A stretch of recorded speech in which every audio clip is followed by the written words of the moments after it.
Ladies and gentlemen, welcome to the W podcast. It's a not new season yet. It's a new patch because we're in this transition period, that 1 week where we just wait for everything to release. But we are here and we have LBNinja with us again because I think it's about time we talk about the healers today, rank them, see how everything is looking going into season 2, and of course what you should be playing and what not. So at the end, we're gonna do another tier list, which is gonna be your Bible. You know, you should follow it blindly. But yeah, let me just start by saying hello, welcome, and how has that week been so far for you? I was so pumped for the 25th for everything to drop, and I was like streaming again. And then, like an hour into my stream, I was like, I think I've done everything. I think I've done everything there is to do. So I've been just driving cars, winning races and having a good time, but enjoying the week, getting ready for Mythic Plus to kind of open up and take over my life. Yeah, I mean the quests did take a while to like finish the whole zone and get the new back screen for your characters. But other than that, it's like, all right. So what am I supposed to do now? Because it doesn't even make sense to do Mythic Plus right now. Because there's nothing, right? There's no point. Yeah. Yeah. But yeah, so impressions at least. You mentioned the car. What do you think about the car? So I'm pretty sure I'm the best at driving these cars. If they ever do a content creator cup or like a race or something like that, like I think they'd either have to like pre-disqualify me or like add some handicaps or something because I'm that good. I never crash into walls. Damn. But I'm having fun. I'm having a good time. All right, that's interesting because I actually hate the car. Like, Really? yeah, I mean, they made it better, by the way, because on the PTR, if you hit the wall, now the car bounces back. So you kind of See, like, I wouldn't know that. you wouldn't know I that, don't right? know. No, For yeah. us, mortals, regular people that actually crash into walls, before you would crash and then you're stuck there. Like, you have like back pedal and, now you bounce. So you can actually steer a little bit and then continue playing. But I just don't like how the whole zone has those little fences and trash cans. So even if you're driving on the street, you hit something and then now you bounce before you would just get stuck there. Uh, but I think somebody designed the car, which is a great idea. I like it. But then they were not communicating with the person who actually designed the zone. So there's a little bit of Yeah. discrepancy there, if you ask me. I Yeah. mean, you mortals, I'm sure you'll have your troubles, but I've been having a good time. Okay. I Good I to don't just know. even I stick to don't the treat. even get anything, man. I've been in keys, so my experience the first week has been completely opposite from you guys, and I think this is an interesting point because I didn't play PTR. So you two did play PTR, so you guys don't see a point in keys. Keys have been on fire, man. Like it's been like instant. Like I jump in, we get in, we run. And for me, it's just been practice because I didn't do PTR. So I was getting to play all the new Druid changes, trying like, do I want to do Boomkin DPS? Do I want to do cat weaving? Then getting on priest and playing around with the new build with ultimate, not new build, but now I can use ultimate penitence and not get hit by ground Not effects. Now int. I can Yeah. yeah. So evangelism is cool. Like so yeah, I mean mainly playing priest and druid and then also kind of doing a lot of more PvP with those two classes. Not I did like I finished the campaign, that was it. I didn't do any side quests. I haven't touched the car, like I haven't upgraded it or did anything with the car. It's just like I got all these things that I got from doing the campaign and that was it. So my experience has been a lot different than your guys. I've been pretty much living in keys and Arita twos and threes the last week. So it's been J- fun though. just don't get burned out before everything starts. No, I'm having fun. It's great. I'm like, dude, the keys are super easy now. I don't know what they did to the dungeons. They just nerfed the heck out of I them think or it's just something. But the they keys did are, things to the classes. Yeah. yeah. But it's Uh, funny you mentioned PvP because they changed Mistweaver a bit to where like all of our single target damage is big. And I'm not a oh, PvPer, but oh my goodness, I've been racking up some kills in PvP this week because you just like single dude, target nuke one person. It's yeah, it's crazy. crazy. You have to use defensive cooldowns whenever the monk drinks his tea and does his crackling jade lightning. It's not so bad if like there's three people, but when he does one person, it is Yeah, brutal. it's crazy. Yeah, Yeah. it's insane damage. All right, so that's interesting. And would you guys recommend doing PvP for like gearing perspective? Because I've never done this. Usually I'm like, oh, I have to do all the quests and all the PV stuff. But I think you guys have some tricks about getting gear and stuff if you PvP. So would you share this with us mortals? I'll let Jay hit Yeah, that. I'm curious how for season 2 it's gonna work out. I think we had an episode where I'm now thinking about it, we called the change to the token a nerf. But it's actually a buff, actually. The more you think about it, it's technically a buff because I didn't really think about it, but season 1, I was kind of in the beginning, we were just forming and we were gonna do mythic or whatever rating. But you get your 1600 in PvP and you get your champion or your heroic piece gear and it's token and it's like cool, I don't have to buy. But now thinking about it, now you get the catalyst charge, but now you can use that on a mythic piece, which is huge. So I can actually save that charge for week 2 after I get my vault slot. Hopefully get like a tier piece, or if we start doing mythic right away, it's technically kind of a buff if you're a mythic raider or you do like high keys But you because have you to can get get a mythic lucky and tier get piece like a week 2. mythic piece first, right? Well, yeah, you gotta hopefully either mythic raid, which I think we're probably with the group we have, with as many players as we have now, I think we're gonna do normal splits as a guild. I'm getting off topic, but let me get back to the point. For PvP, I'm not sure.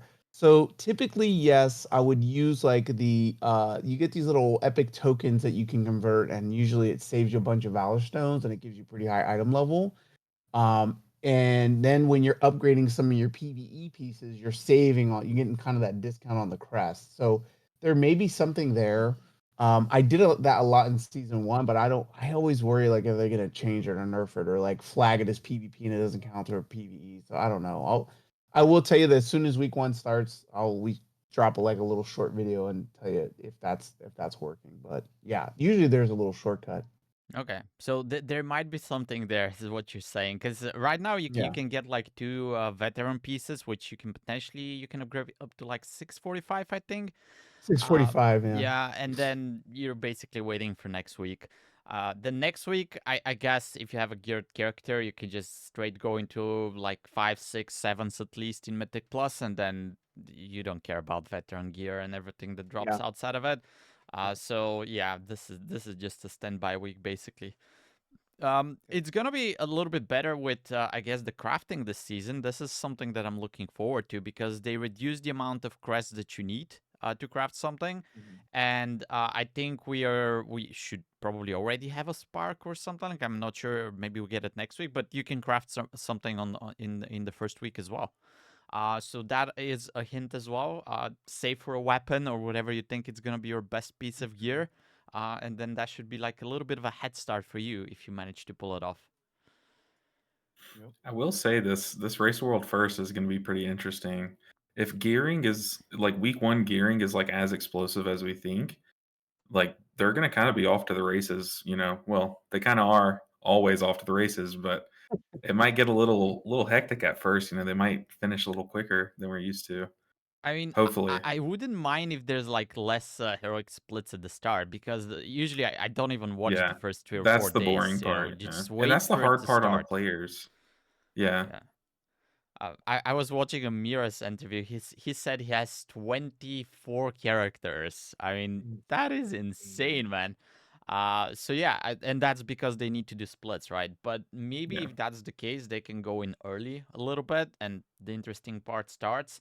I think that it's still going to be interesting, and it's not going to be that quick because Blizzard knows what's going on, and they're gonna tune the race for those people. You know, they're gonna know approximately what kind of item level they're going to have.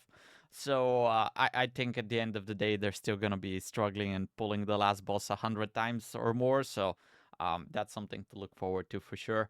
And then they're gonna nerf it for us, hopefully. The Yeah, mortals. they will. Yeah. But yeah. So any other tips going into the first week, except from everything that we mentioned so far? Just Um, pick up your weekly quest on Tuesday morning. Don't forget that all the way through the week. I did that this week. Had to go back and do all my stuff. It's pretty annoying. I Yeah. will say there was the don't forget about the contract if you're into the rep stuff. Like pick up your contract for the undermine reps so you can get quicker rep. That's the thing. A lot of people in the guild Man, were I, like, I I "Oh, never do gotta that. do all these quests." Yeah. I never do that, and then I get to like the end of the week, I farmed everything, and I'm like, let's say 500 rep away from the next level, and I'm like, oh, if I did it, man. But yeah, it's always too late. But yeah, that's a good tip, actually, for sure. All right, so let's I guess just jump into the straight topic that we have for today. We're gonna go through each healer. We're gonna talk about all the changes that they've made. We're gonna talk about how it felt on the PTR, or in the case of Jay, I guess how it felt this first week, because I think I did one key on a character, and that was it. You know, I haven't tried them on the live servers. And then, of course, we're going to rank them and predict whether or not you should be playing something this season, if it's going to feel good, if it's going to feel powerful, or if you should avoid it because it doesn't. And I guess we can just start by going to the healers in the way that they were listed in the development notes. The first one there is the Restoration Druid. And a lot of changes there in general for the Druid class, but also a lot of changes for the Restoration Druid as a healer. And one of the main things was they changed the way that Mastery works. Now, you still get benefit the more HOTS you have out, the more healing you do. But instead of this being evenly distributed, now the first HOT gives you more benefit, and then it's diminished for the following ones. So that means that you don't need to have like 10 HOT sticking. You can now get the same effect with much less. So I think that's the most positive change there. I remember Jay saying, "Oh, I don't like the APM of the rest of Druid because it's crazy and my hands I can keep up." So maybe that's something that's going to help a little bit in that direction. What are your thoughts on this? Man, so I was playing around with a bunch of builds, and Echo has a build. God, it's like the meta build, and it's like you go Boomkin form, you do Moonfire, you do Sunfire, then you go Cat, and then you do Rake, and then you do Rip, and then you do, and I'm like, man, and then you have all your hots. I'm not. I'll tell you what, I'm not gonna run the meta build. I'll pick one or the other. I'll do Cat or I'll do Boomkin, but I'm not gonna be like doing both. And then it's missing some of the quality of life stuff that I like. And it was just too many buttons still. So I tried it. I only did probably like 3 dungeons with it. I'm gonna give it probably like 5 or 6 more dungeons before I actually say it's too many. But I mean, I will say like Rejuve was pumping in that build, and I was finding myself like being able to do some of the damage without feeling like I had to just be constantly spamming hots. So I don't know. I think it still is very APM heavy, especially if you're doing, because it's the one that Echo put out was like dot. It was very dot focused, right? So it wants all the dots, and then you're not doing like direct damage as much. Yeah, obviously you need to do direct damage to get like your combo points, but yeah, all in all, I still think it's going to be, if you're doing meta build, it's going to be high APM. Sorry, Resto Druids, but it does still feel good. It was fun. I'm having fun with it, but once you start getting into some of the higher end keys, and then the damage is big, and you're still expected to do damage, I don't know how it's going to feel. I'll let you know though. Okay. I don't know. Would LB? Would you played a lot, didn't you, Resto Druid? Yeah, I've always preferred cat weaving, even back when it wasn't like really a thing. But I have aged about 10 years in the past 2 years, so my hands are crippling. So lately I've been like forcing myself whenever I do play Druid to kind of go the safer route. And I really have liked the damage split, the whole damage split aspect of that they've done to Resto Druid. So like if you want to fully delve into cat weaving, do it. And you can like take all the physical damage buffs and all the buffs to your physical damage Mhm. spells. But if you don't, it feels a bit more rewarding because you have more like modifiers on your Moonfire, your Sunfire, and it feels like you have more things to do. And now you have Moonkin form back. So like you can also Moonkin form Convoke and stuff. So although I do think at the top end you're gonna see just nothing but cat weaving, if I'm being honest, I really do enjoy that they've done this because it kind of does give you more direction, or at least instead of feeling like you have to weave between all the forms and like do everything, you can just cat weave. And I've seen cat weavers not even taking like Sunfire, even, which to me is insane. And they're just cat weaving and then bouncing out into Druid stance to heal, and then sometimes they'll cat weave and then just drop your trees and heal. You know, like I think it's a great direction. And on the mastery changes, it's obviously just it's just a buff. Like it's just better than it was before. But that's across the board. But for like any average Joe player, like if anyone watching this is just someone who wants to pick up Resto Druid for the first time, your experience will be better than it was last season, or than it would have been last season, because now if damage happens and you're not ready for it as a Resto Druid before, people are dead. Yeah, Like you're you've screwed. lost. Yeah, you're out. But now it is a lot less punishing because you do have to get you don't have to get as many hots out in a pinch. And now that like regrowth is kind of like a big central focus of the build and stuff, you can, if big AoE damage starts to hit, you refresh your efflorescence, you maybe do like a swift mend to get like a haste buff, and then you wild growth and then convoke, and that's enough. Whereas before it's like if you wild growth but you don't have any rejuves or any regrowth hots out, like what are you doing? Like your life blooms are down. Like, so now, I mean, it just feels like a much cleaner, modern version of Resto Druid. So I've really liked Resto Druid currently. Okay. And here's the funny story. This is actually the one class that I played this week. And the reason for that was, as you guys probably know, that's not my favorite healer in general. But our raid ended, and we had our raid leader playing Boom King last season. And he was like, as soon as we finished the raid, he was like, yes, I'm free. I'm out of the prison. I'm going to play my hunter next season. And I was like, all right, but we're still going to need Druid in the raid. You know, this is how the raid works. So what are we doing there?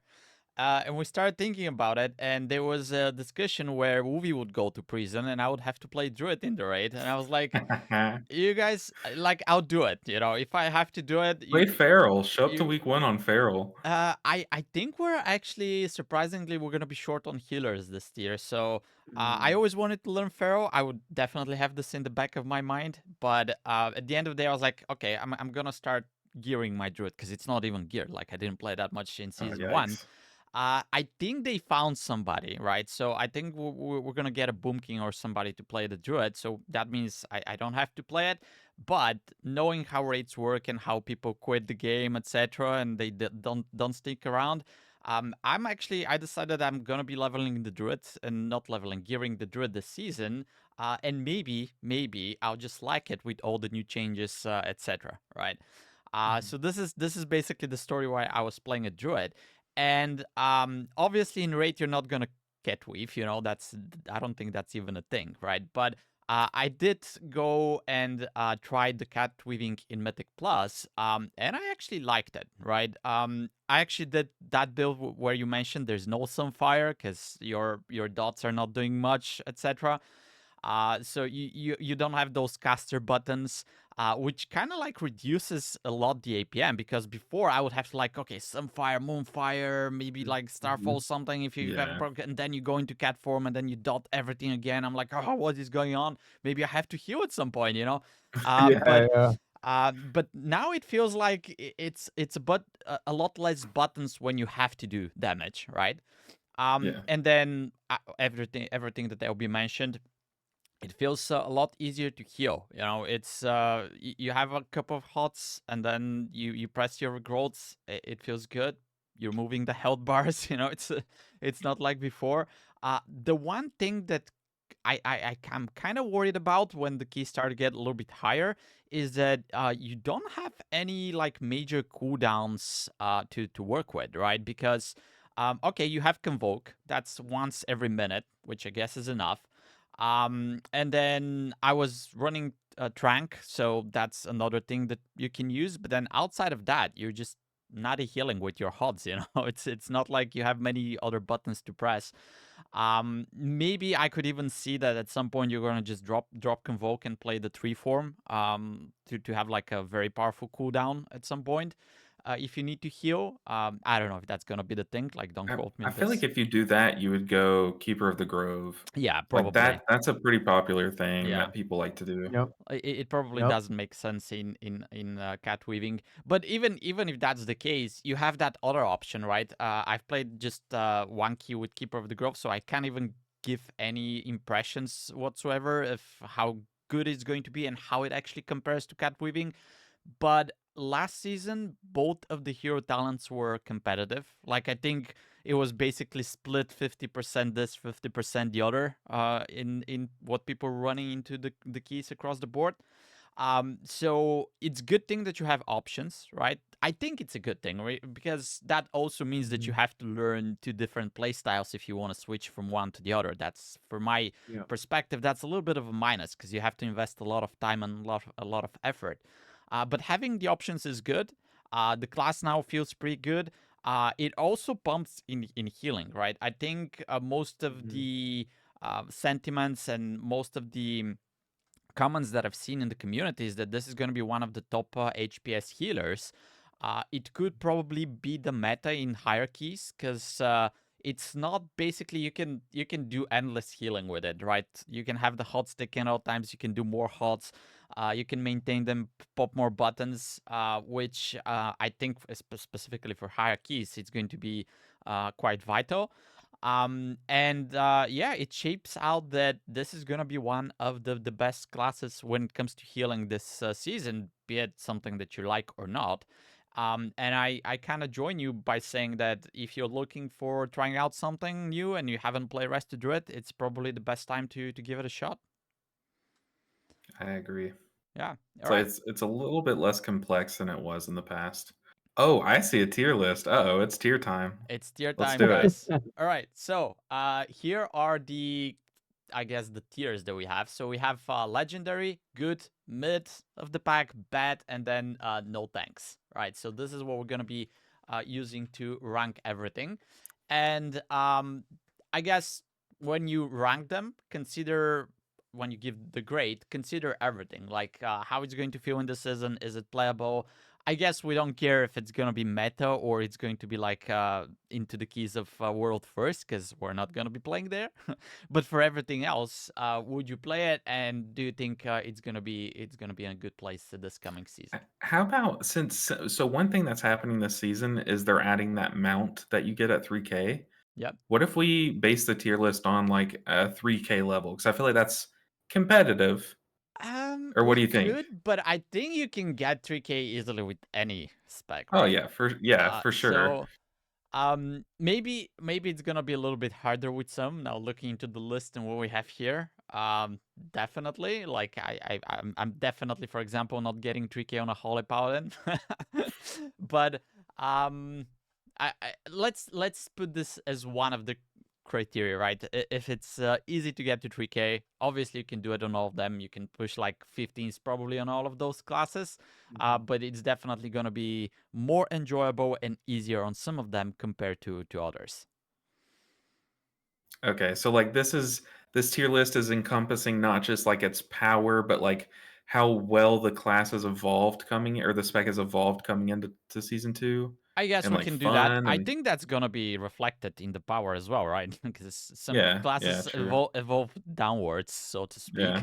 So, and then I would ask you both to also say when you ranked it, you give it a grade, and also say if you're considering to play this at all this season or not. Maybe LB's playing everything, like we know him, but Okay. how likely are you to be sticking to this and playing it into keys, or is it just gonna be like now that you log in once every 3 weeks and you forget about it?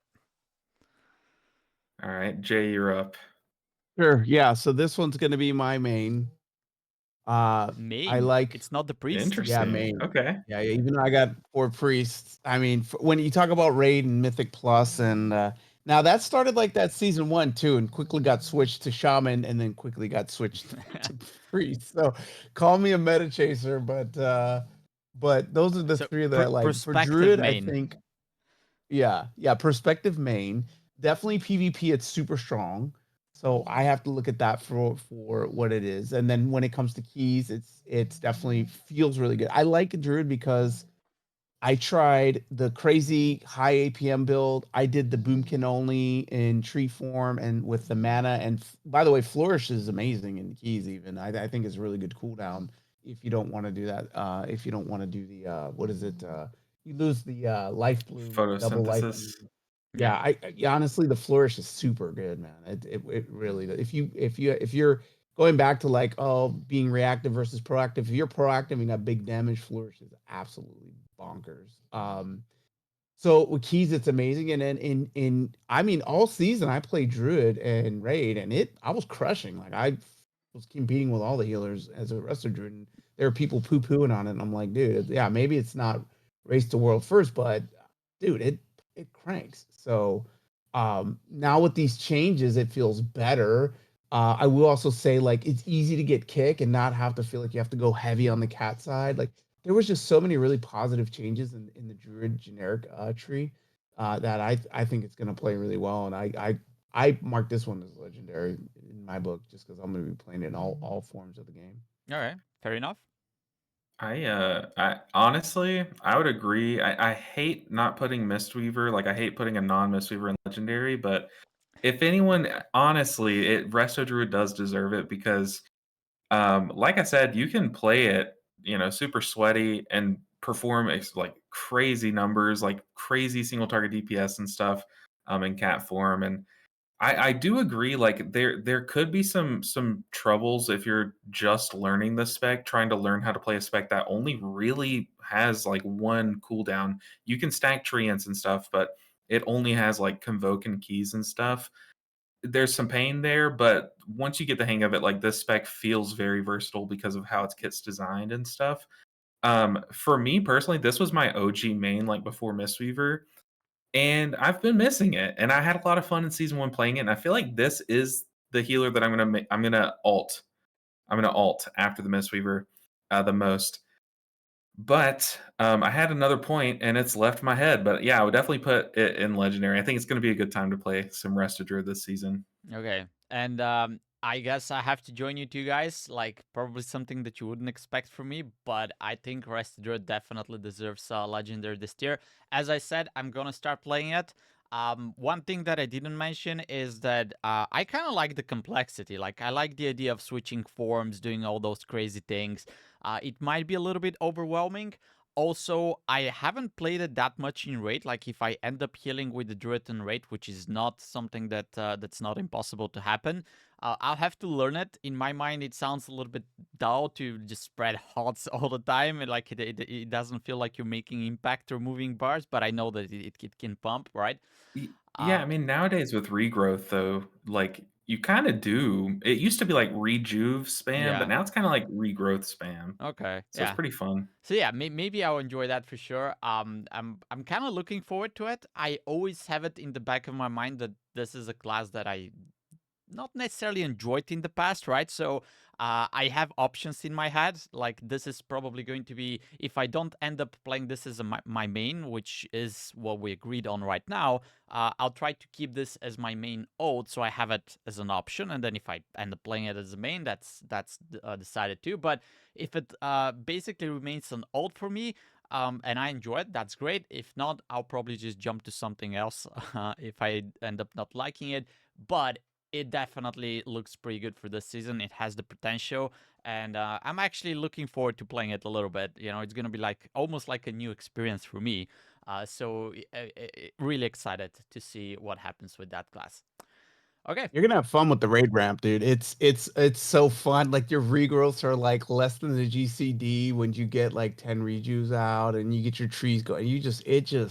It pumps, I man. guess I'll It is have to really try it, fun. right? And I Yeah, it's think fun. that's You're gonna enjoy it. yeah, that's something that, because as I said, I have no experience with it apart from like going into LFG, which is definitely not some LFR. Sorry, definitely something that you should not be using as any kind of a benchmark. So I think this is one of the things that I'll try to do next week. Like I'm just going to learn how to play it, go into some pug raids, and see if I like it. Mhm. But yeah, Mhm. as I I said, excited.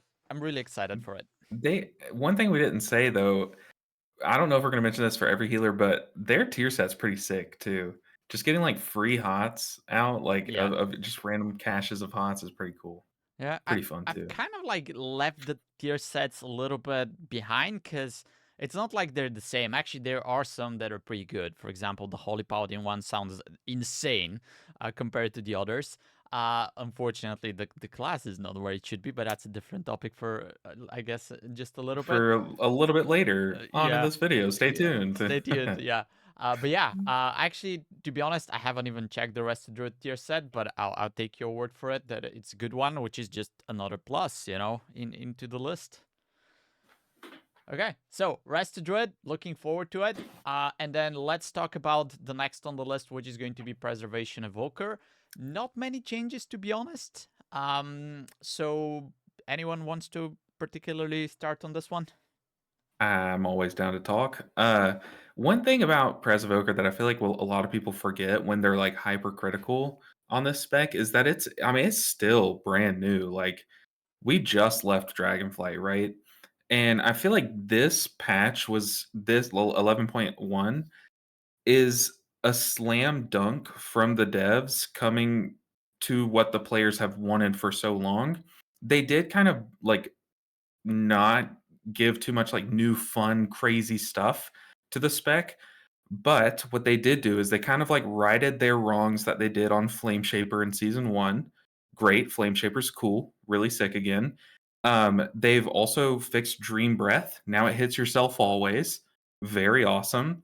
And another thing that slipped in my mind, but I mean, it's just they've done a lot of things that we have been asking for. Oh, the life blooms, the emerald blossoms don't consume your echoes again, which is another thing. That's what I was thinking of. Huge changes, and then on top of that, for a while it was kind of looking like, do they even have a tier set? Like, what's going on here? But then, like halfway through the PTR phase, they fixed their tier set, or I say fixed, but they made it work with your echoed, Yeah. the ones that you have echoes on whenever you emerald can no help me out here. Verdant Embrace. Yeah. Yeah, so now their tier set works with their ramp, does exactly what they want it to do. They don't have this random proc that they can use or just sit on because it would ruin their ramp anymore. Dream Breath hits themselves, which activates their mastery and is just good to have that hot spread on more people. It's just all together. I think it's like nothing flashy, nothing in your face. But if you're a preservation player and you like the spec, life just got better for you, in my opinion. Yeah, and I'm personally a Chrono Warden fan. And I think both of them work, by the way. So that's Mhm. amazing.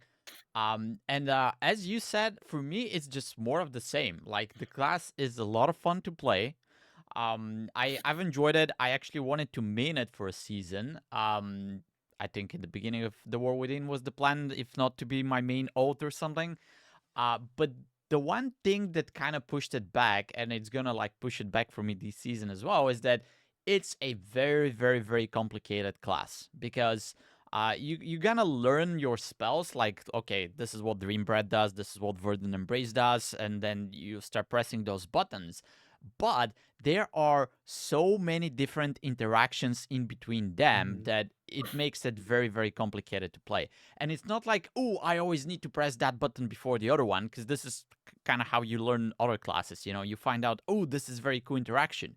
Here, that interaction is there, but there's also different interaction if you press them in the other way. It's not like Yeah. you found the Holy Grail. You actually just found another way to play. And then they're basically endless because you have like the temporal anomaly with all the echoes and what you press before that. It's crazy, right?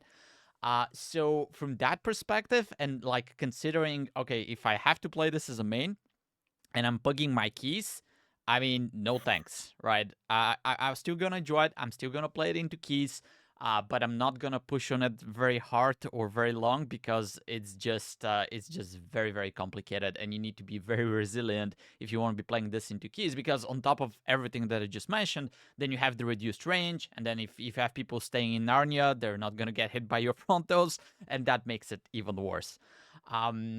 So that's that. And then let me throw it back to you because there's one more topic here that's very, very important when we talk about preservation of Evoker. It has been announced for like fifth time already that augmentation of Evoker is now dead. in Mythic Plus, which may or may not be true. But with after all the nerfs, I'm kind of starting to get convinced to it. But as I said, we've done this before, and it has never been true. So what are your opinions first on the Augmentation Evoker? Do you think that's over? The reign is over in Mythic Plus? And if the answer is yes, do you think that this is actually going to affect Preservation Evoker in a positive way? Well, I think it's going to affect all healers, whether you know it or not. Because when Yeah. we were talking about Resto Druid, I was even thinking like, do I even mention Resto Druid plus augmentations interactions? Because like when you mentioned that Resto doesn't have like enough cooldowns, the only thing that they have to mitigate incoming damage to extend your party's health bar from one shots is Mark of the Wild. That's it. So when you pair it with something like augmentation, they now can bring Zephyr to the table and like enhance your party's survivability. But preservation brings Zephyr, so does augmentation. So that's kind of not a discussion here. But I'm running out of black outfits to wear to the funeral for augmentation. I feel like we keep crying about their death and stuff, and here we are still. But I really do think that this is going to be, I hate to say this, but I do think this will be the end of its like reign. Not that it's going to go anywhere. I feel like top keys are probably still going to likely opt for them depending on their composition because of what they bring to the table outside of just like enhancing damage and tankiness. But I do think that it's not going to be like a 90% augmentation meta anymore. But what you're going to see is the door's going to open up and Evoker players can play Preservation again, and they can play Dev again. Devastation looks sick too. So yeah. I do think it's in a state where it's not dead. Its heart's still beating, but it's not like winning the race anymore, And you said unfortunately, but why unfortunately, man? I haven't seen anyone, and I literally mean anyone. There's probably gonna be one guy in the comments today, right? But nobody said, "I'm sad to say augmentation go." Everybody's happy. Everybody's like, "Oh, I hope it's dead," So this is at least the sentiment that I'm getting. I hope. Okay, put yourself in the shoes of a Mistweaver player. Okay, and that's just what I'm used to. We sat on the sidelines for a couple tiers in a row, right? And now we're able to play the game, even in consideration for like top of the meta and stuff. But it doesn't. It sucks when your spec is just at the bottom and left alone down there. And augmentation being the only support spec is scary to leave at the bottom. If it is at the bottom, really, it's scary for the health of that spec, for the longevity of supports as a whole. So I don't want to see it die. I want to see it healthy, and I want to see the game healthy because it's healthy. Not because it's dead. I could swear there's people who played augmentation. They're like, yeah, I don't really like it. So if I get to play something else, that's gonna be cool. But I have to play augmentation because we need one in the group and it's meta and so forth, right? Yeah. So that's probably one of the classes. Because yeah, if you're like Mistweaver main or whatever you main, or like if you're one trick Andy and you love your class and your spec, you're gonna hate to see it go into the ditch, right? I would hate if I was like a holy paladin or something right now. But maybe augmentation is one of those classes that, yeah, it's kind of fine because, yeah, there are people who are like definitely like known as augmentation evokers now, but this is new. It's been around for like few tiers now, so they were definitely something else before that, so they can go back to whatever their main was in the past. But yeah, so I guess we can conclude here and say that preservation, I think it has always been in a good spot, right? It had always had a lot of HPS available. It always did a lot of damage. It always has a lot of different tools to do and to play with in Mythic Plus. And just that all the minuses like the complexity, the reduced range, the positioning if you're pugging, and the augmentation evoker, those things would always kind of like suppress it, and it would just not let it shine. So maybe it's getting its place under the sun nowadays. We'll never know. But even if that's the case, do you guys think that it's going to be competitive into the highest level? Do you think if augmentation is dead, people are gonna pick it over Disc Priest, over Resto Druid, over Mistweaver? At the top end? I like across the board, but yeah, also at the top end. I think across the board it's going to be fine. Top end, I don't see it. I don't see it. I think Yeah. I think top end's going to be a very high amount of. It's going to be Wrestler Druid, Mistweaver, maybe some disc, maybe. I think it's going to be dominant for the top. When we're talking about title, and higher. I think Prez will obviously have good representation. I think going to back what both of you guys said, I think more representation now than ever just because of the nature of what happened with augmentation. So I think just by that, um, preservation and dev will get a lot more representation that they haven't had the last couple of years. I'll just add that's not very hard to do because the presentation of Evoker so far was like 98% augmentation, and then the other 2% was basically between devastation and preservation. So it's Yeah. not hard to beat Yep. that. Yeah. Yeah. True. Yeah. I mean, So I think it's moving up. Yeah. I expect if you picture in your head like the front screen of Warcraft logs or whatever, and you'll just look at the top 100 healers, I would expect it like probably around or at least 5 would be Prez Evoker, which sounds like a lot if you've ever looked at that page, because usually it's just like all one thing with like a few sprinkled in. Yeah. But the thing is like, everyone's hyping up Resa Druid, which is right. They're right to do so. It just brings a lot to the table. But I mean, so does Preservation Evoker. And now that comps are going to be looking for something like a Zephyr, I do feel like there are some push groups out there that have a person that can play Preservation Evoker that they're like, they would find that be fitting for their group. So I think it's off merit and alone, it can do the healing.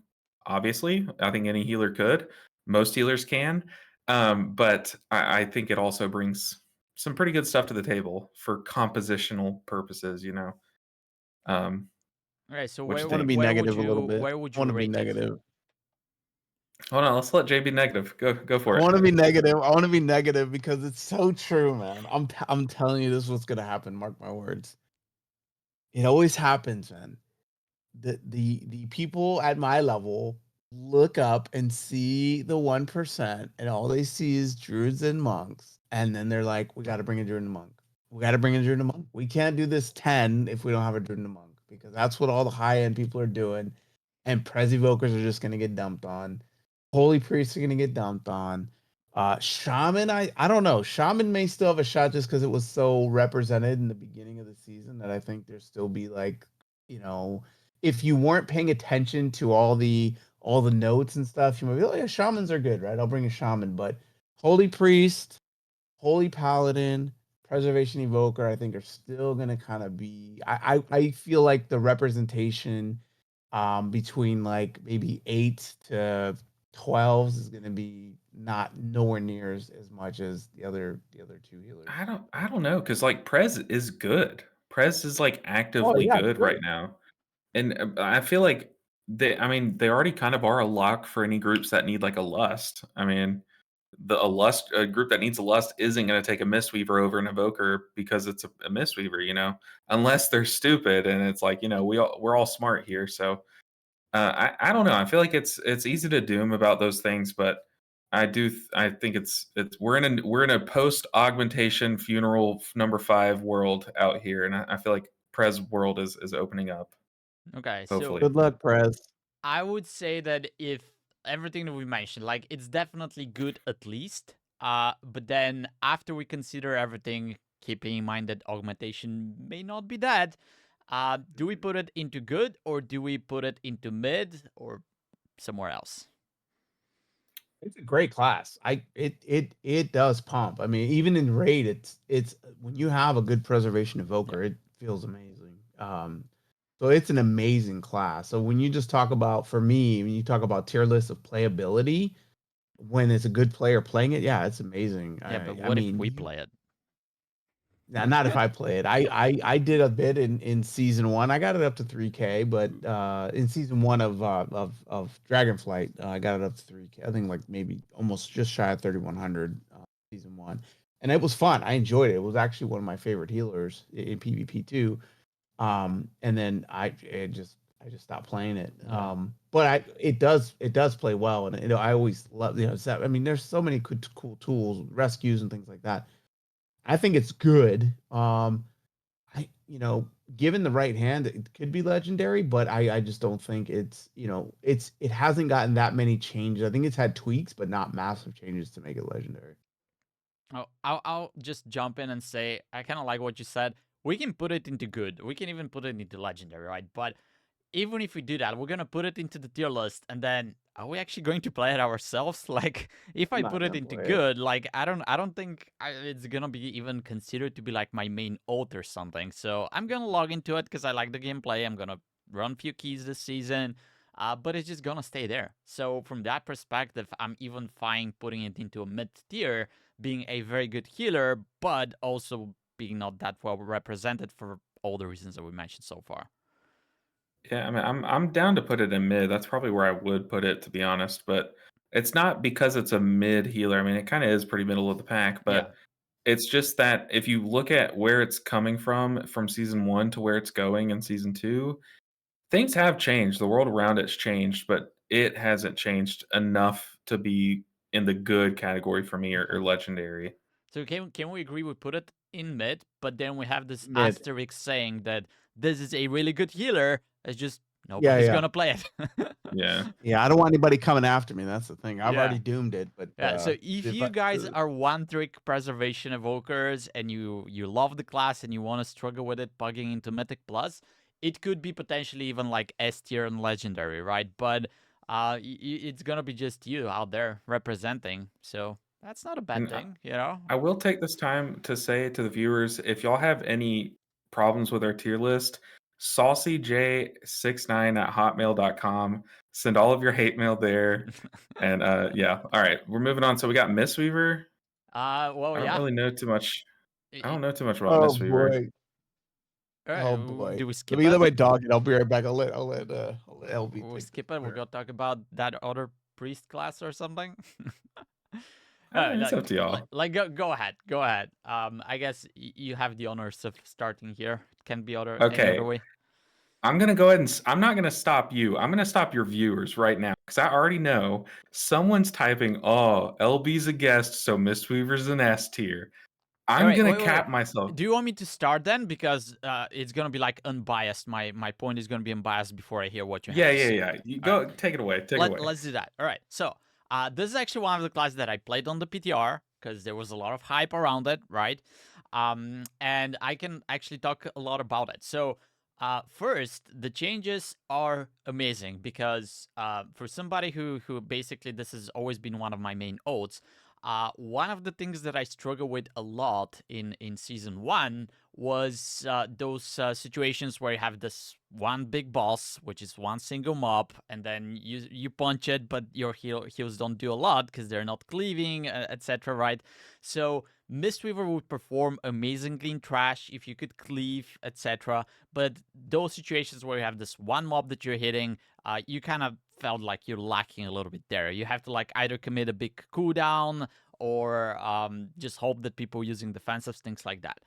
The changes they made are basically kind of negating this because they you still do relatively the same damage, but instead of doing it as a cleave, most of the damage was converted into those abilities that do single target damage, and the cleave is a little bit less.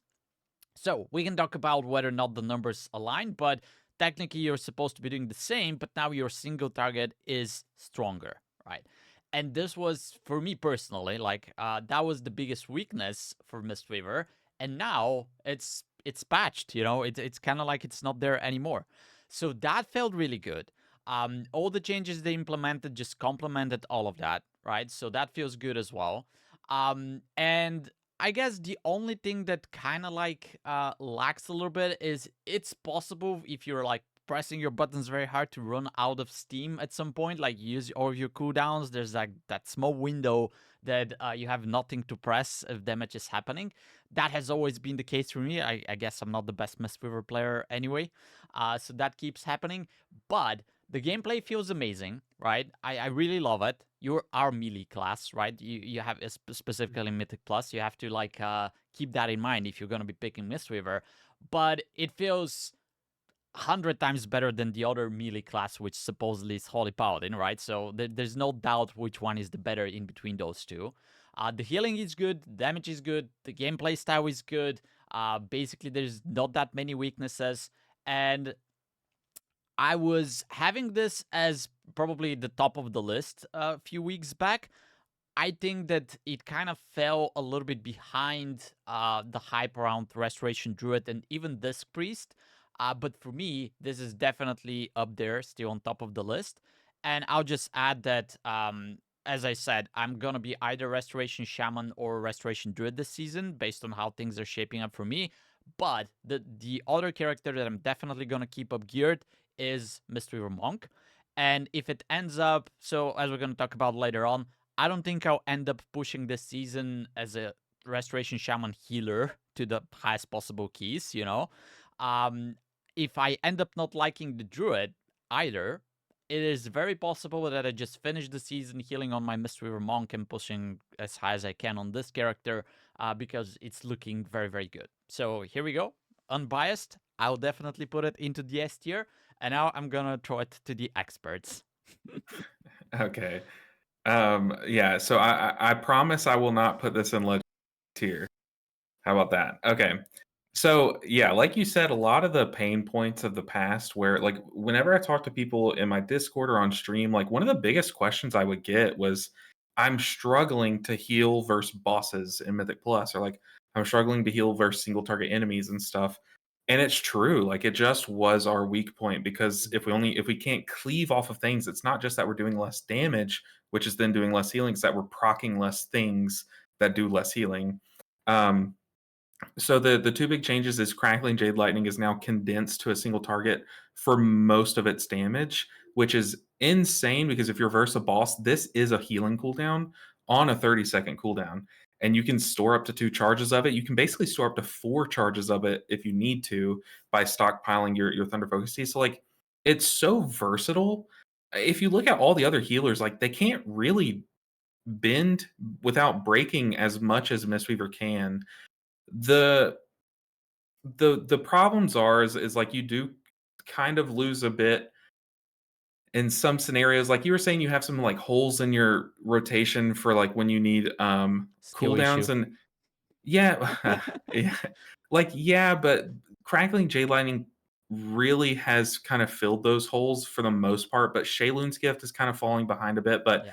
one of the new talents that isn't really recommended a lot currently, but probably will end up finding its home is Emperor's Favor, one of the top ones up there in the notes.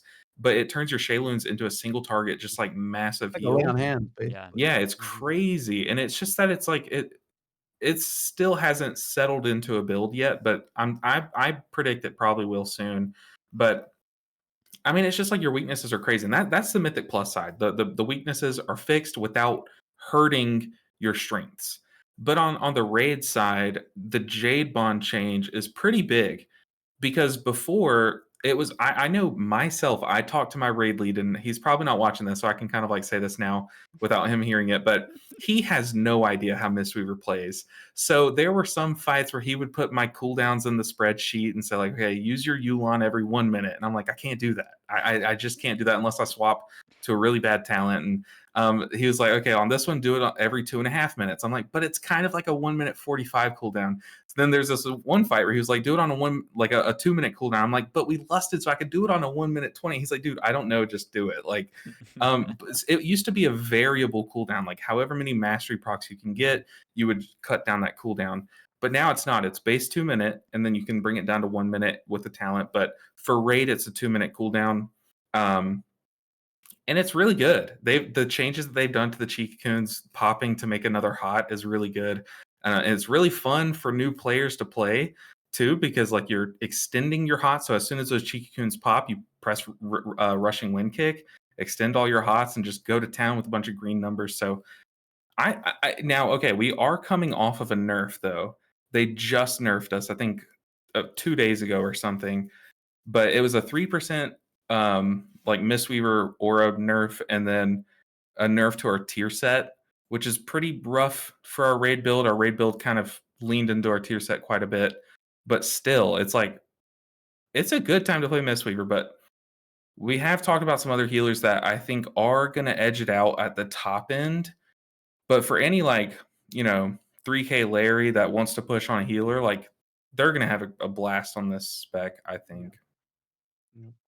Yeah, I agree. I think it's probably it's in high contention for main alt. I think it's between, this and one other one.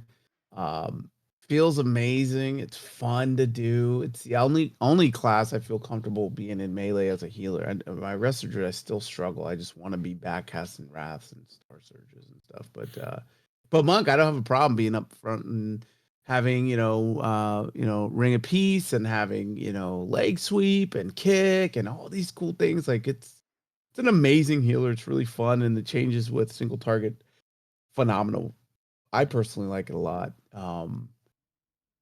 For me, it's like right next to Druid, maybe just slightly behind, but not much. I mean, it brings some things Druid doesn't have. I think, when you talk about displacement, Ring of Peace, I mean, has some really cool things. I mean, they both have really good tools. It's hard. It's right there with Druid for me, up in Legendary. Okay, I'll just add that this is probably the best time to pick up Monk if you haven't, because it is kind of like bug friendly. It's kind of like Yeah.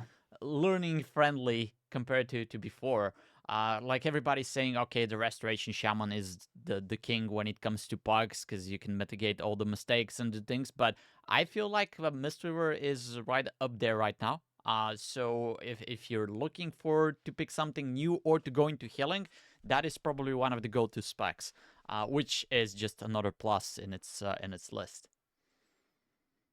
Yeah, I mean, the whole like age-old joke of Paladin is like, oh, if they have their wings popped, everyone's invincible, like no one can die. Mistweaver is kind of like that Mythic Plus, to an extent. When you have your Chi-Ji, once every minute for 12 seconds, you just do so much healing. Like you do so much healing, and especially now versus bosses too, because they did change how Chi-Ji works versus bosses as well, or versus single targets. So it kind of is like that now. It's like the new one. Yeah, definitely.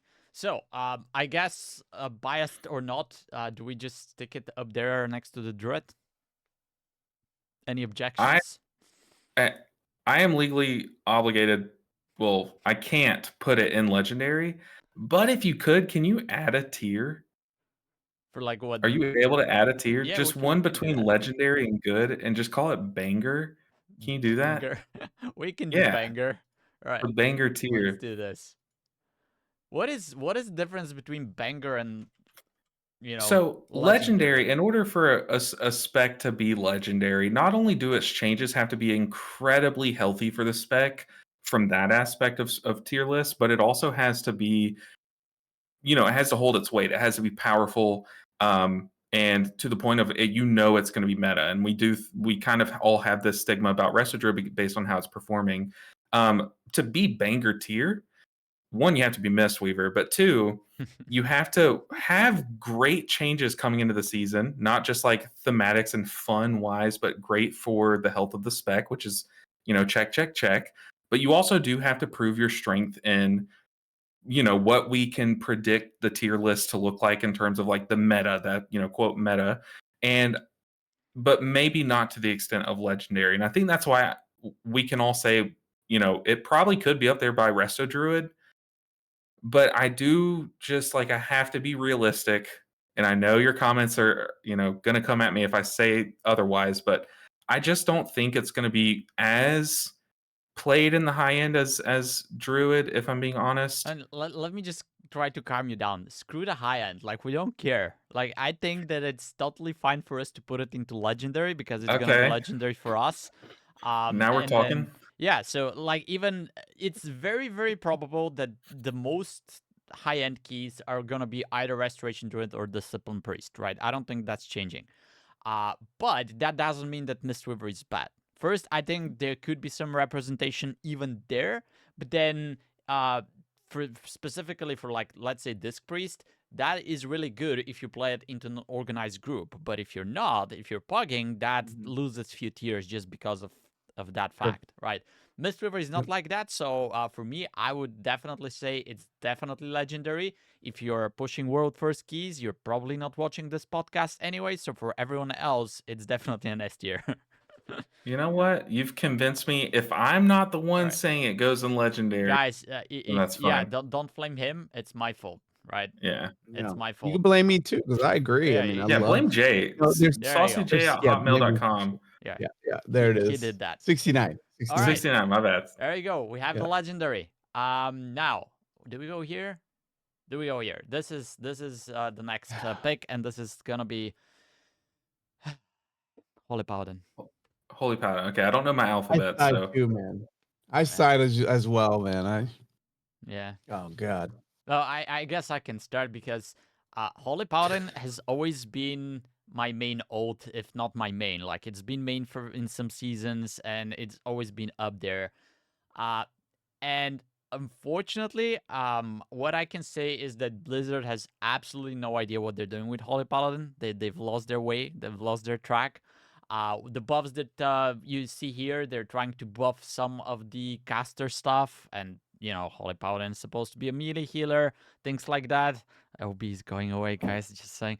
I think one thing that happened in the past was when they did this rework in the middle of Dragonflight, it felt so good. It felt so powerful. But ever since they were just nerfing it and buffing it into the wrong ways and doing the wrong things, and I didn't play it at all in season 4 of Dragonflight because it was such a bad state. Although season 4 was not really a season, but that's a different topic.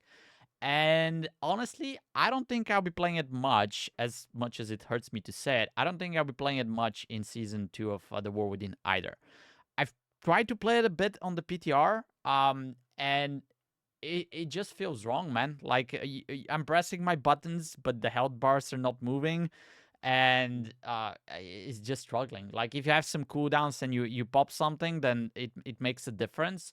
But just the maintenance healing, and if you don't have cooldowns in certain situations where there's like a lot of burst damage, you're just lacking behind, so it just feels bad to play it right now. That's all I'm going to say. So that's definitely something that I probably will not be touching next season. I'll just add one more thing. I had some people posting comments like, oh, fingers crossed they're gonna fix it, but after everything that has happened with Holy Paladin so far, I'm not even like holding my breath anymore, because even if they change something and they make it a little bit better, at this point I'm so like disappointed with everything that happened with the class that even if that happens, I'm expecting like in next month to do another change and just bury it back down under the ground. So as much as it hurts me to say it, this is how I feel about it. And I'm definitely not looking forward to see what's gonna happen with it in season 2. So you said this is your main coming into season 2? No, exactly the opposite. Like I would love it to be Okay. a main. I would love it to be my main ult, if not, because that's what happened every season so far. But I think it's taking a break this season. Like I'll probably still play my Paladin, but it's probably going to be either Retribution or Protection, and I'll spec Holy probably twice throughout the whole season just to see like if there's like a small change or something. But I'm not touching Holy Paladin season 2. That's my take right now. Now, look, throw me into the fire here, but I strongly believe that Blizzard is afraid of having Holy Paladin be extremely good at the start of a season because it would warp the race world first. And I hate to bring that point up, but I do think that's just obvious because of what all specs like Holy Paladin bring to the table for that race. So I do think that they do consider that when they tune this, but even outside of that, like that's kind of like a throwaway point. The changes to Holy Paladin are very head scratching. Head scratching? I don't know. They Yeah. make me scratch my head. But so I get what they were doing. I get that, in season 1, if you cast Holy Light, or is it Holy Light and Flash of Light? If you cast those, they did nothing. They were so bad. Unless you stacked up some passives or had Infusion of Light proc Infusion ready, procs. then they were like crazy strong. And now it's like, well, we kind of want you to be incentivized to press those buttons outside of your procs, outside of those infusion flights. But really, all it's done is make one, the rotation a little bit more boring, and then two, make your infusion of light procs less rewarding. especially because they also nerfed Greater Judgment, which is the other thing that you can use, you know? Yeah. So like it's just your base kit as a whole, you're losing a lot of what you leaned on last season. If you look at season 1, you had your Lightsmith Avenging Crusader build that was really solid. It wasn't broken, it was strong, but it wasn't broken. It was solid. It was where you wanted a spec to kind of land around if they're not meta, you know? And then you had the Herald of the Sun that existed. It was there. You could play it. It just was less, you know, than the other one. And all they've done coming into season 2 is nerf Lightsmith, Holy Paladin, and an Avenging Crusader, that build, and kind of like not like just moved around numbers of the other Herald of the Sun build, you know? And I do think like they do have one of the better tier sets. I think you mentioned it earlier where you can like get your Divine Toll cooldown down a bunch, right? Yeah, so Um, Divine Toe puts insurance on everyone, and the more targets you hit, the more cooldown reduction you get. Like that, this is OP. Yeah. So it's really good, and, like, that is one of their better cooldowns, you know? But the problem that I've had in my experience, and maybe you can speak to this, is, like, when you play Holy Paladin on the PTR and, you know, what's gonna be season 2, is you either have to stack a lot of cooldowns on top of each other to be able to heal through a mechanic, and then the next mechanic, you just don't have enough, or you cross your fingers that they Yeah, stack defensives and stuff, or you just kind of have to hope that like Divine Toll plus Beacon of Virtue plus Wings is enough for this one, then Divine Toll, Beacon of Virtue, and like something like you just have to hope that it's enough. And it's just like it just felt really bad to play. Like you have to pile everything on, and that's you know, Mistweaver doesn't have to do that. We literally press crackling lightning and it's fine, you chilling. know? Yeah. Yeah, we're chilling. And you're over here sweating bullets that you can help people survive. So Yeah, and let's also mention that one of the biggest things they did, and I don't know if that was intended, but the Lightsmith was so popular in season 1 because the Blessed Assurance talent, which basically increases your Crusader strike damage, I don't know if that was a mistake because I guess it was supposed to say something like 25%, but it had like an extra zero at the end, which yeah. I think came from protection. Like the zero should be there in protection, but I don't know if it was intended to be there in holy. Yeah, your Crusader strikes were Yeah. smacking, So which is healing yeah. because of Avenging No, Crusader, so yeah. that was what was carrying the build. Like you pop your Avenging Mhm. Crusader wings, you just press your Crusader strike, everybody's healed. Like you're not wasting cooldowns, apart from your wings, which were like 1 minute long. Yeah. You're not wasting cooldowns. You don't need to stack anything else. That would just carry the stuff, and then you could use your other cooldowns in your other buttons to wait until that minute is over and your wings are back up, right? So this is why it was so popular. Not everybody actually liked that playstyle. That's a different topic, but it is what was popping, right? And as you said, Herald of the Sun, which fantasy-wise, and it looks amazing, but it was just there, right? And Yeah. now they nerfed that. They nerfed it to the ground. Like as you can see, it was 180%. Now it's 20%. Like this is probably the biggest nerf that I've seen in those patch notes, right? This basically is like the rest in peace for Lightsmith, right? So they're nerfing this, and then you're getting like what 4% increased healing over the board. Like, gee, thanks. Hey, hold on. Your Beacon of Virtue costs 4.5% base mana instead of 5. Are we Oh, gonna skip over that? Come yo, on. man, 0.5% mana for Beacon of Uh-oh. Virtue. Like, this is my Free main now. Paladin meta. Jesus Christ, why? People just didn't read carefully. Screw rest to Druid and Disc Priest. Yeah, everybody should be playing Holy Paladin. But yeah, I mean, this is what I'm saying. They have like no idea of what they're doing because, as you said, they wanted to make the casts pop a little bit more, but then nobody wants to play Caster Paladin. And then even if you do, you still need to be in melee to press your melee attacks because they're still there. It's not like you take those talents off and then you just press all the other buttons. So it just lost its way. It's lost its track. Those changes, like I don't know. I don't know if that's intended or not, because this it's just crazy, right? So from that perspective, it just doesn't make sense. Like nothing they do with Holy Paladin makes sense right now. And I hate to say it, but that has been the case for the last couple of seasons, maybe, or even more, since they started nerfing after that huge rework. It's very sad because the rework was amazing, and I was hoping, the Holy Paladin feels so powerful when that happened in the middle of Dragonflight. Maybe they're gonna bring up all the healers to that level now, and healing is gonna feel a lot of fun. But that's not what happened. They nerfed it. Everybody else stayed in the level that they were at, and now they keep nerfing it. And it's just I don't see. Like they need to, I don't know, just change the developer, change whoever is approving those changes, but something needs to change drastically. And it's kind of like weird to say because there were major changes for Holy Paladin for this. This is like the 4th year in a row now, and it's not helping. Like it's not making things better. So it's a very sad place to be. Yeah. Anyone else wants to add something, or we have to go to the part This where we is the rank? last healer for me, the bottom healer for me. And then every time I try to pick it up, it's like completely different from the last time I try to pick it up. So I have to go watch like 10 videos. Most of the other healers, it's like very similar, very minimal changes. Pally, it's just like, what is this? Okay, what am I doing now? Am I casting? Am I meleeing? Am I beacon of virtue? Or am I doing? I don't know. For me, it's like I don't like the play style. I don't like Paladin. I like prop pallies, but Holy Pally is not me, man. You can put this one on no thanks for me. So Yeah. it goes to the bottom. I mean, it probably don't come after me, Holy Pallies. Don't even email me. I love you guys, but No, don't but for listen me to it. personally, I can't do it. I'll play devil's advocate, but not because I have to, because I actually want to.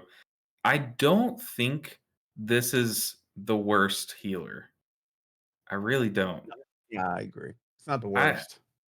I you'll still be fine. And I do kind of have to agree with your person in your Discord, Wolvy, that said that, oh, maybe they might buff it. I do think eventually their plan is like they're cooking up something. Okay, just give the chef some time. They got something in the works, but I get that there's a lot of frustration because, like I said, I think myself and a lot of other people loved where it was at in season 1 because maybe it wasn't perfect, but they had taken steps in a direction to make Paladin feel like Holy Paladin again. Yep. And now they're taking steps literally backwards. They're going back toward the caster build that like maybe some people like, but it's just not steps in the right direction. So I would argue absolutely bad, but I don't think it's quite no thanks. Okay. What do you think, Wolvie? I mean, I would agree it's bad. I would put it into no thanks though, just because the badness, so to speak, is just going to provoke me not to play it at all. That's why it's like no thanks, And I'm a bit pessimistic here. I agree to that. I'm very doomy about the Holy Paladin. I hope I'm wrong. But just the fact that I don't plan on touching on this at all, it just wants me to put it into no thanks. And it hurts me to do so because this is something that I've always played. But it is what it is. I mean, this is what they've done. So now they have to bring it back up. And they will. Like, I totally agree. I think there was like an interview with Ian who said, if your class is bad, and it's not just healers, right? If you're at the bottom of the charts, no matter if you're DPS tank or healer, just know that help is coming, right? Mm-hmm. I'm just worried that Holy Paladin has been at the bottom way too many times already, and they always there's like a straw that they throw at it, and it starts climbing back a little bit. But as soon as there's like a liver of hope, bam, they just put it back down into the mud. So yeah, I mean, I'm fine putting it into bad.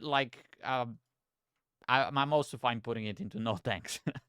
How about let's have one healer in the no thanks tier. So let's at the end decide which one that is.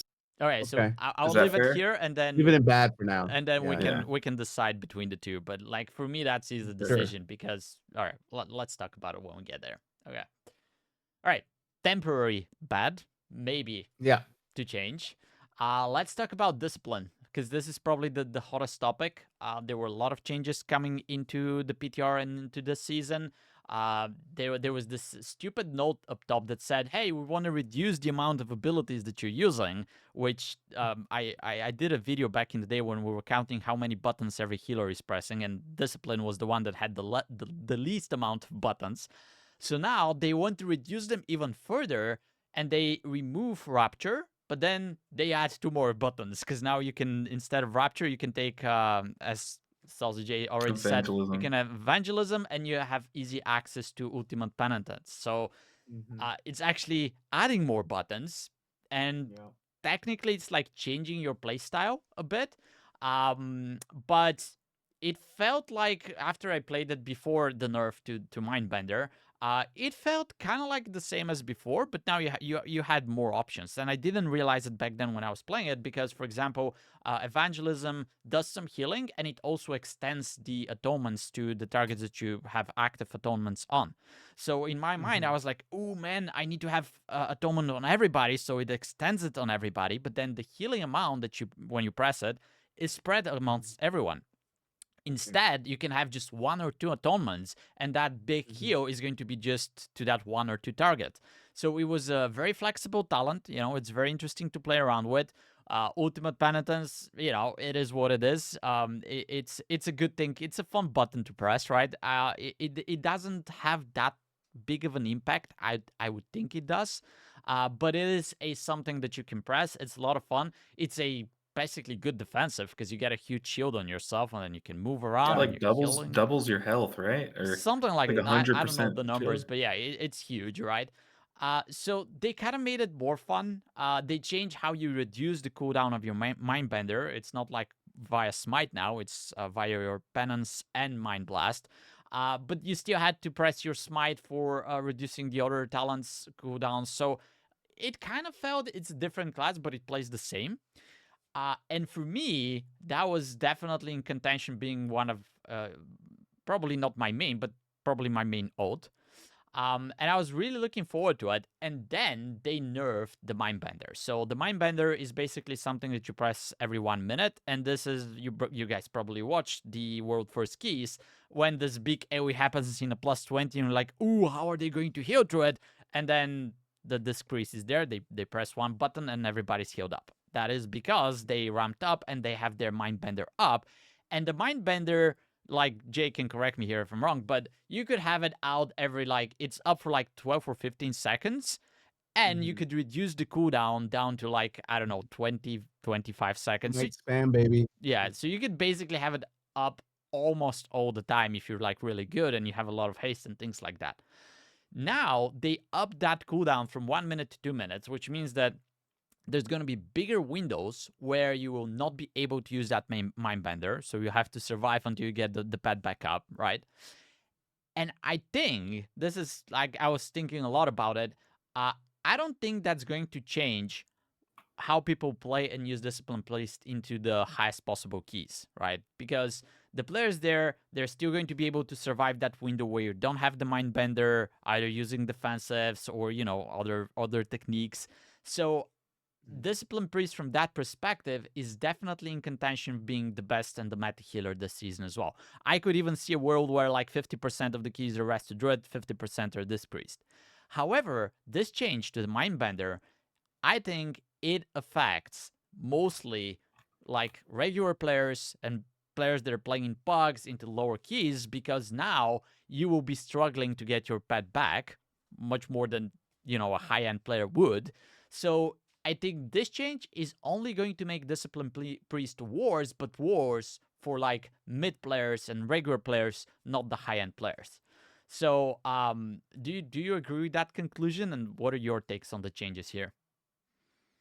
Well, the pet, if you go Shadow Fiend, so it was a little bit ambiguous in the language, but basically the Shadow Fiend is it basically gonna end up being a raid thing. Mindbender would be definitely be keys, and Mindbender's still like, whoa, it's not a minute, it's shorter than that. It's like I want to say it's like almost 30 seconds or something like that. I think it's 1 minute, but there's a talent you can take. I think you have it on the screen.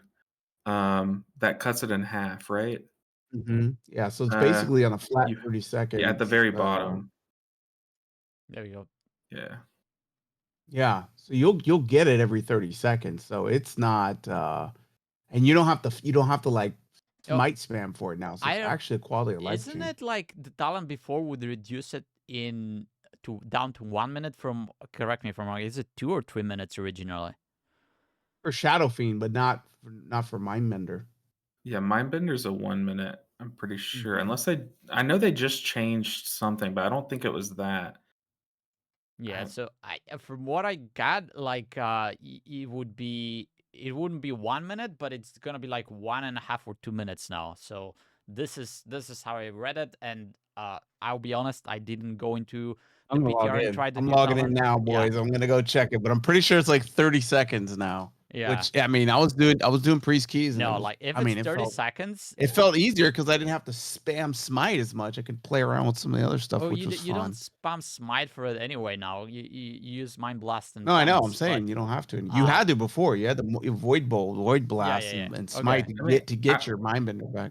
I will say, like, so obviously, like from a power level perspective, like season one smite spam was more rewarding from a power level thing because you were just getting your mindbender back, and that's just Mhm. like a cooldown that you're getting back. But now the incentive to go like haste is obviously still there, but the incentive to go haste is that your penance cooldown is lowered, which is really sick. So now it's not like Huge. a base cooldown. It's yeah, you can the more haste you go, the more penances you can Yeah. fire off.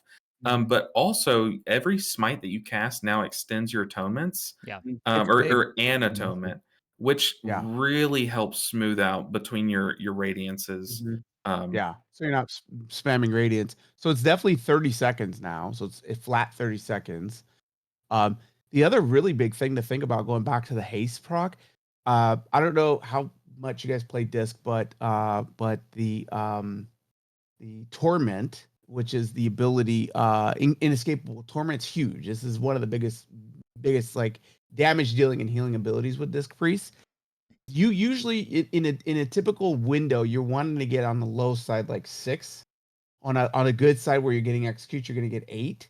With the haste buff, towards the end of the season, you're probably gonna see like 9 and 10, which is insane, which is just gonna be so much healing and so much damage. So I when I was talking about monk or disc priest being, you know, uh, main alt, it's going to be one of these two for sure. Just going to see how it plays out. But I like the gameplay. I like Ultimate Penance now. 30 seconds flat cooldown on Mindbender is huge.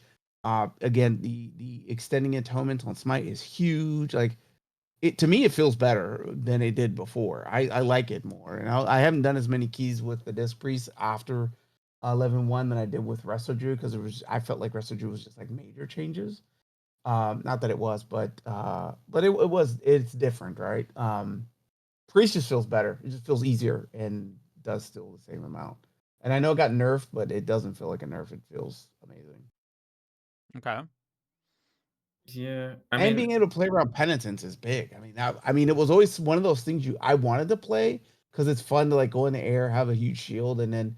But the downside was, man, if you didn't time it exactly right, you're canceling it early because you were going to get killed by ground effects. Now you can move and like even the movement is just like it's not ultra fast, but you don't need it. You just need to you just need to be able to get out of the way of something. So I don't know. I think it's and then you still got the PI. Like it's going to be good for sure. yeah, I know there was an Oracle priest, an Oracle disc priest that was popping up a few weeks ago, but I think didn't they just like gut Oracle and now you just I'm pretty sure Void Weaver is just the answer again. So it's kind of like Void Weaver's so easy.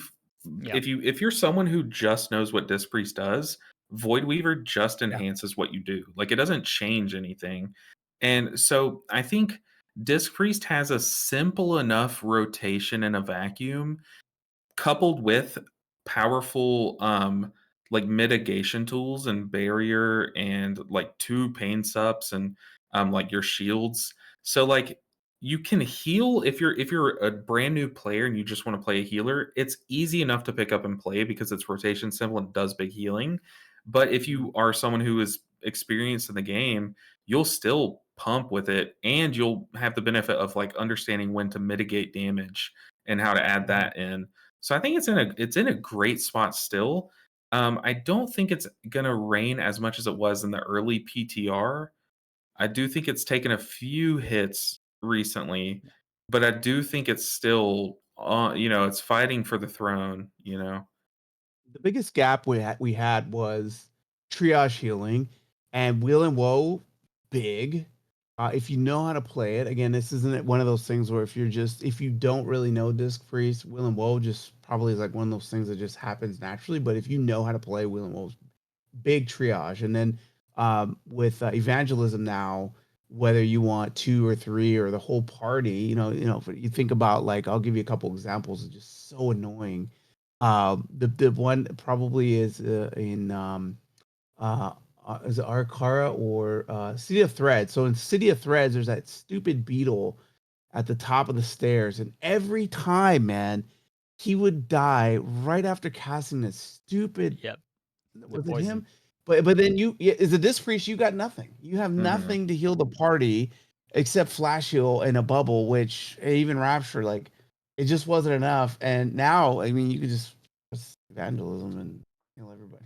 You're good. Yeah. Like, it No. just so it's just like, I don't know. It's a couple of the spots that we were hurting in. I feels good. I think I would have liked to see a little bit more done for expiation, or being able to maybe play expiation, because it was amazing. I think in like maybe season 1 or season 2 of Dragonflight, expiation was huge. I got gutted, and it's made some improvements, but I still think leniency plays out better than expiation, especially because now you need 2 points in expiation to really see the benefit. And the other thing is it chunks so much of your Shadow War Pain, which is now only 16 seconds. Like, it doesn't make sense. So I don't know. I like it. I think it's gonna play well. I don't know if it's gonna have more representation than Wrestler Druid, but with the damage, the biggest thing that you already pointed out earlier, I think LB, you said it. Wrestler Druid's absorption is lacking, and you need something other than the Wrestler Druid to kind of cover. Disc Priest has the HPS, and it has the barriers, the bubbles. It has it. So yeah, I still think it's gonna have pretty high representation at the higher end keys, Okay. unless you have something that's filling in. What about the regular keys though, right? Because we don't care about the higher end, right? Sure, yeah. So For regular keys, go ahead. I was just gonna say something that's also going to go into Holy Priest after we start talking about it in just a few seconds is one of the biggest deal breakers for me is whether or not you have to play Oracle, because I don't want to play Oracle, right? There's other classes that do the same things with talents like that.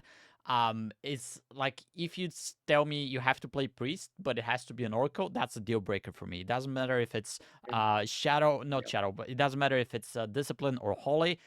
The other 2 hero talents, I'm open to playing with them. I'm open to interacting and pressing the buttons, but if it's Oracle, it's just like, no thanks. It seems there was like a point where Oracle, I guess, was competitive, even in rate for Discipline Priest. It's what I hear. Obviously, I didn't test there. Luckily for me, it's going back to Voidweaver now. But that, I think that's just something that's worth mentioning there. Personally, for me, yeah, it could very well be one of the top tier pushing healers. That doesn't matter too much to me. I think I'm still gonna play it because it's a lot of fun. Like, as you said, there's just the rotation is easy once you learn it. It's definitely I'm not gonna play it more than Mistweaver. I'm not gonna play it more than Shaman or Rest Druid. But I would say it's definitely better than the rest of the field. It could be S tier for high-end pushers. For me, it's just gonna be good. I don't think it's gonna be legendary as the other 2. But I'm also fine pushing it up there at the end, behind everything else, if you guys want to have it there. I mean, I'm glad you said it because I'm afraid of Jay and his wrath, but I probably would have put it in good instead of legendary Yeah. as well. Funny. But it's not because, like, obviously, if we were making like a competitive tier list, I do think it's like up there, and I think Mistweaver's probably down a bit. But Yeah. like in a tier list where if you just take like 1,000 players that are all trying to push at least around like 2.5 to 3K, and ask them like what is, or not ask them, but like get them to represent what is good, I do think it would land in the good category for that, like sample size or whatever. But I would argue good as well. And I don't think like from we've talked about these other 2 legendary ones. They are actively getting so much more fun and getting things that are like actively awesome, And I don't think Disc is getting either of those things personally, but that that's where bias comes in from me. I'll add that Disc is. I think Disc is getting some awesome stuff too, because I was not a fan of Rapture, so I'm actually happy to see that talent go and Oh, be replaced with the Evangelism's others. pretty Yeah, sick, I yeah. will say. And But Yeah. uh, Uppy's being able to steer is now pretty cool yeah, too. So you know that's what? also cool. Yeah. But I'll say Okay. this, and that goes back to what I said about Mistweaver. Mistweaver is very puck friendly, and although Disc in its core is easy to play, knowing what buttons to press, etc., it's actually not that easy to play with Disc in pugs because it is not reactive healer, right? So you need to know when the damage is coming. You need to be prepared because you need to have atonements and things like that, right? So from that perspective, if we have 1,000 people that are just they're not playing those two classes into the best possible top level that they could with the most possible skill, I think Mhm. Mistweaver shines above Disc from that perspective because it is much more bug friendly. You have much more tools to fix Yeah. mistakes that people do. This can probably outperform Mistweaver in a very high end, like if both are played perfectly and you know what buttons you're pressing, etc. But in all other situations, I think Mistweaver needs to be above Disc, and that's gonna be the majority of players usually. So If we base this on a bell curve, I would change a lot. I think if it's a bell curve, I think Mistweaver is probably top. yeah, I think Disc actually goes to mid just because of when you talk about bell curve, you're also talking about 90% of those people are probably pugging, right? yeah, In that big thick middle. And Disc and Resto Druid. I mean, Resto Druid is going to be better now for pugging with the mastery change, but I mean, it's still not it's like a hard. monk, right? Yeah, Yeah, I mean, Trank's not going to do it for you. I mean, you could just hit revival. If even if with Shaylun not being what it was, you can just push it, right? Like, there's some buttons you can push that bring everybody to a healthy state. Resto Druid doesn't have that. Disc yeah, Priest doesn't have that. I mean, but even when you look at evangelism, it doesn't do what revival does. It doesn't even do what Trank does. yeah. Like Trank's big now.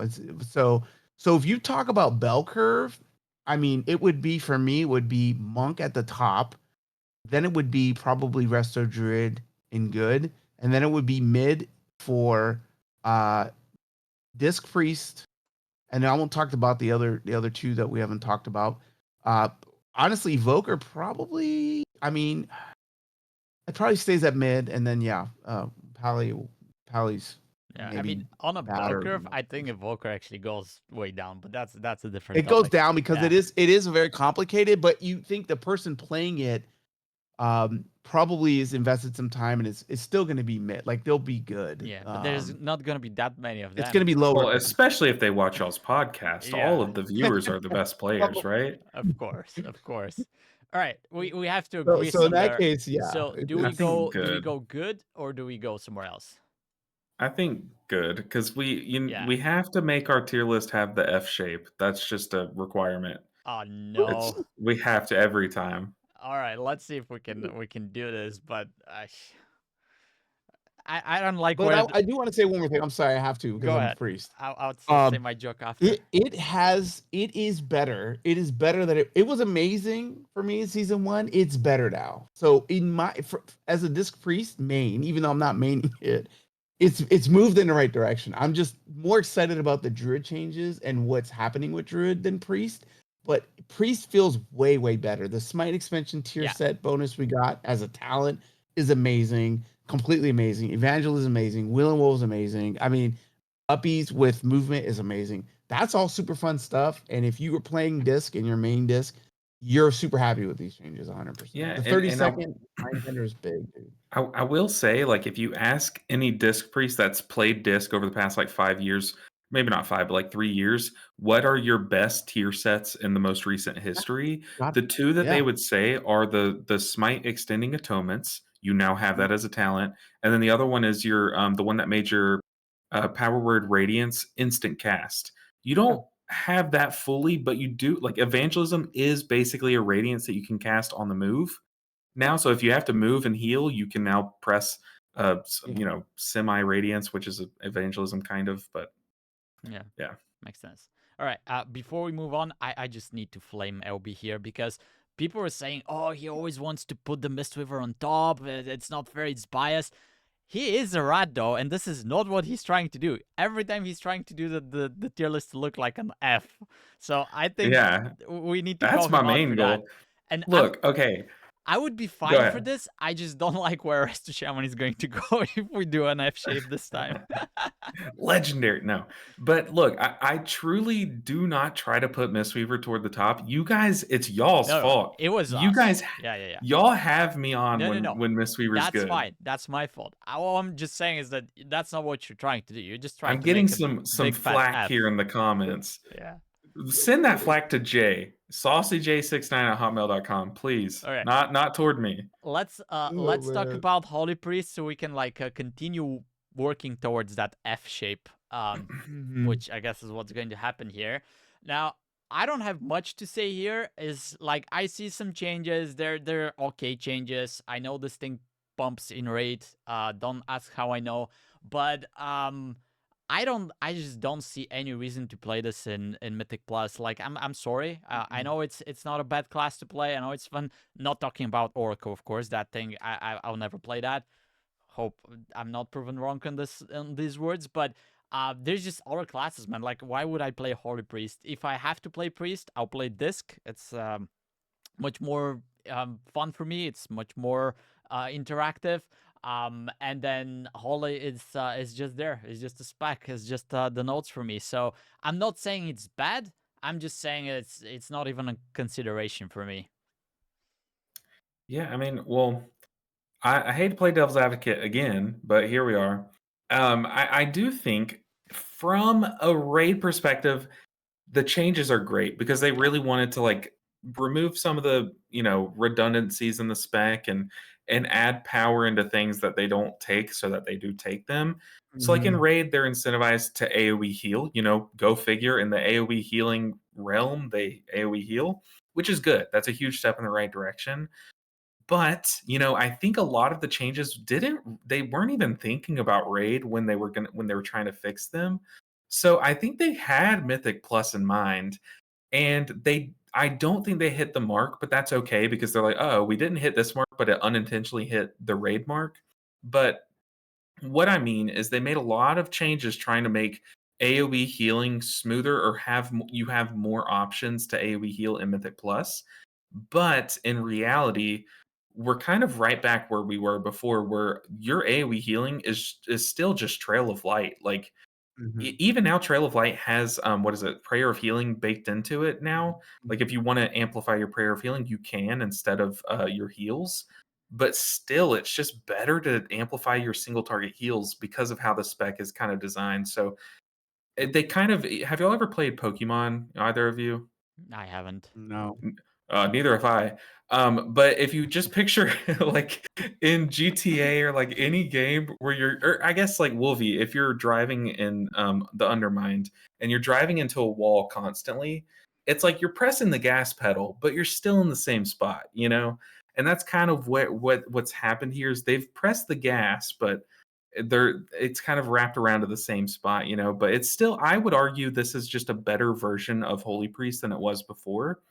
Mhm. Like you have all the same strengths, but now you do have some things going for you that you didn't have in the past. Like there's one talent that kind of changes how your apotheosis works. I think it's right there at the bottom, divinity. So it increases the strength of your apotheosis. Yeah. But what's really cool is when you pop your apotheosis, which is your big cooldown in Mythic Plus, your next 3 spot heals are instant. So you just like pop apotheosis, bang, bang, bang, or you Yeah. pop apotheosis, use your holy word, and then flash heal, and then holy word, flash heal, or heal, heal. Like it's really cool. It really is, and it makes it a lot more fun, and it gives more burst to your cooldown, which is really sick. So I do think there's more going for it than meets the eye. I would Yeah. argue. I totally agree. Specifically, that change, it makes Apotheosis feel for like a mediocre Holy Priest player like me.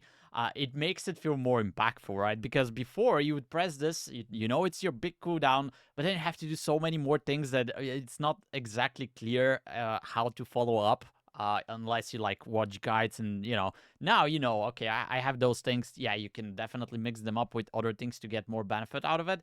But yeah, as you said, it's definitely positive changes, but it's still Holy Priest, and the problems here are there's Disc, and then also you still have the problems of being a priest, like you don't have Interrupt. Poison the spell is not important this season, but that's also something that you're lacking at.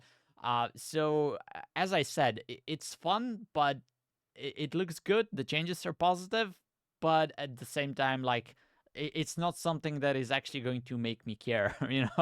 It's still gonna be there on the sidelines for me. As biased as that sounds, because I'm sure it's not a bad spec to play. It's just I cannot find any reasons to do so.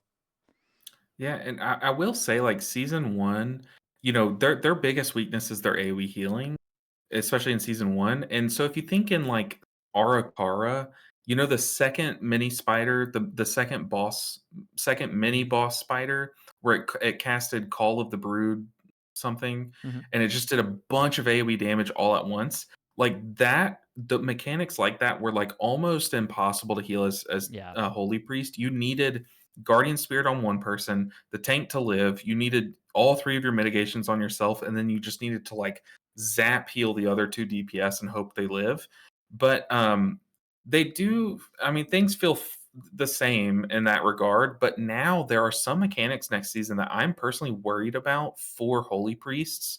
So think like in the Rookery, the first boss, the very first boss. We don't know if it's going to be like tuned super hard next season, but if it is, there's one part where you're having to move around. My voice just cracked. Yeah. Around the room, and as you're doing it, swirlies are spawning Yep. underneath you. Yep.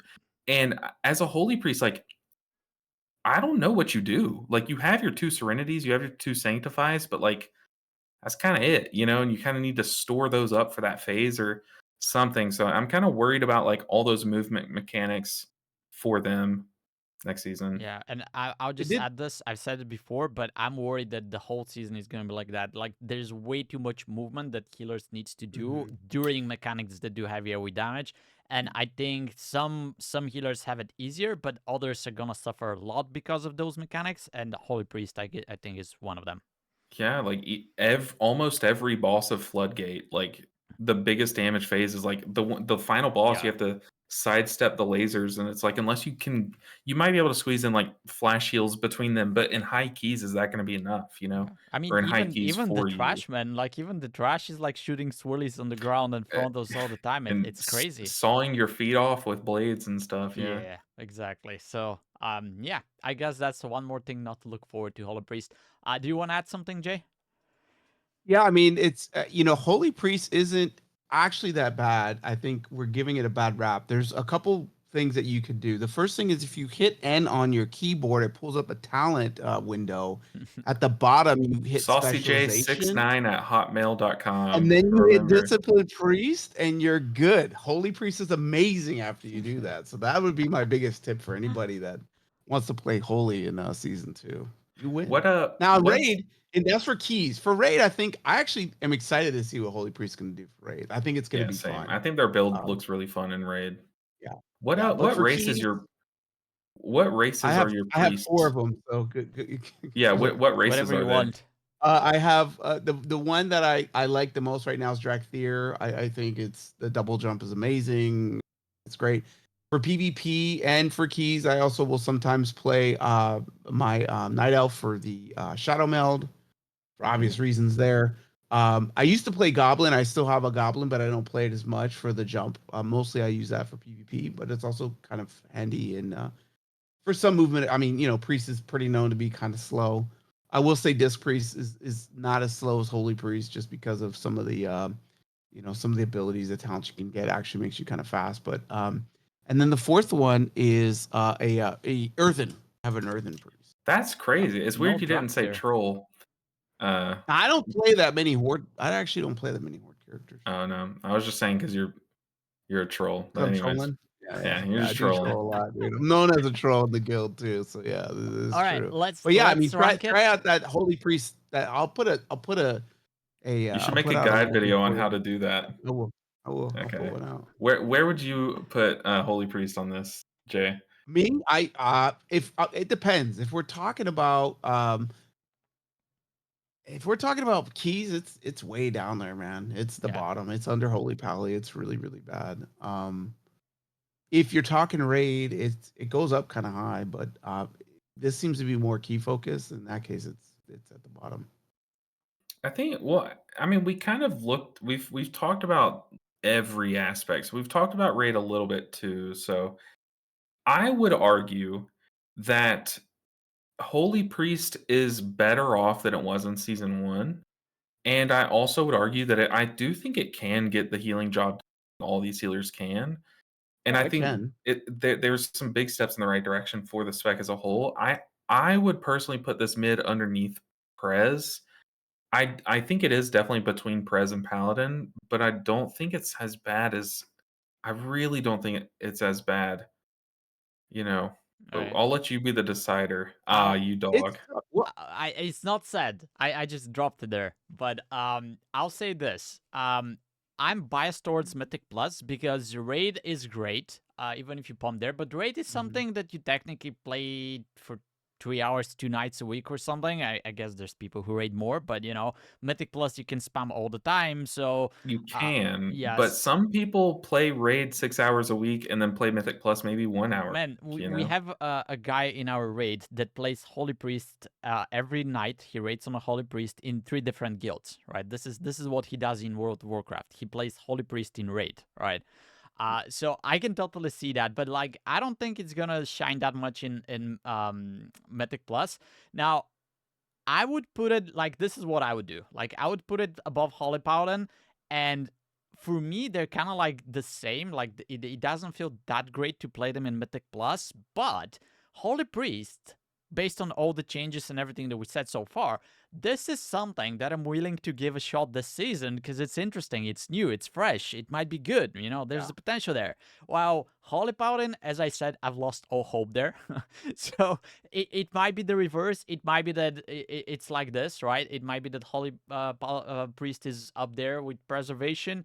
But for me, it doesn't really matter. That those two are gonna be just the bottom for me, and I don't really care how we arrange them there. It's just something that I'm not looking forward to. I would always play Disc if I have to choose. I would even probably, because I've played Shadow Priest before, I would probably even play Shadow Priest in front of Holy Priest. So for me, it's just like it's not on the chart. No. I The last thing I'll say is also on PvP, Holy is actually pretty good. So I think it's going to be super highly represented in the bell curve when it comes to raid. Like Yeah.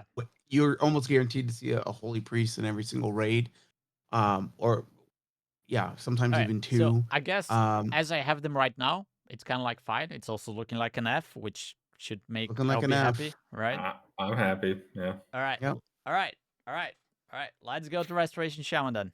I've been waiting for this, but Yeah. yeah. On a hindsight, it doesn't seem that there's that many changes to Restoration Shaman, which there aren't, right? They're losing their tier 1 tier set, so that means that mana problems should be more of a concern because they would like give you a little bit of a mana boost that tier set. So once you lose it, it's gonna be even worse. People were very dooming about Restoration Shaman. Like I've seen it at the bottom of many of the rankings, etc. But honestly, since this is the class that I played most on the PTR as well, I don't think it's that bad, right? It's definitely not a legendary material. Like it's not up there because mana is actually, correct me if I'm wrong, but are there any auto healers that actually use mana? I mean, you might have to drink once or twice in a dungeon if you're like one of the auto healers. Some of them don't. Like I don't think I've ever pressed a drinking button on my Evoker or my Mistweaver in season once. I probably Word don't even priest. the hour priest. I don't even probably have water in my bags.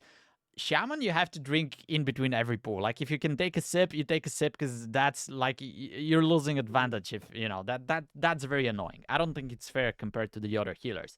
The changes were not amazing. They removed Primordial Wave, which is great because nobody used that, but then they replaced it with a talent that nobody else is also going to like use anyway. There are some changes here which are very nice quality of life improvements. For example, you don't have to recast your Earth Shield anymore.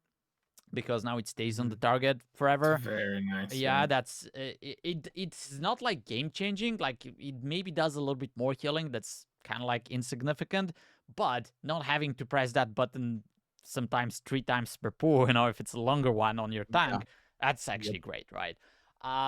There's also the mana tide talent is nice for Braid, I guess.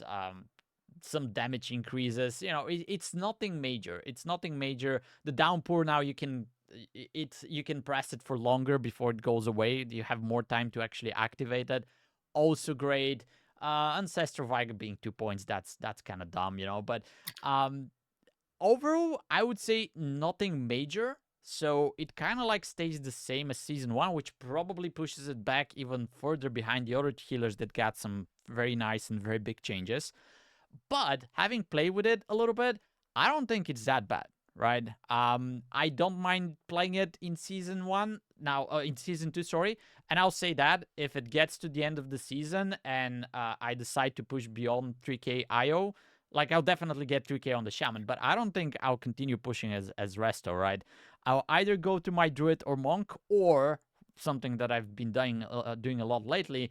I can just spec into Elemental or Enhancement, which are both are looking very good, and I'll just finish the season pushing on as DPS.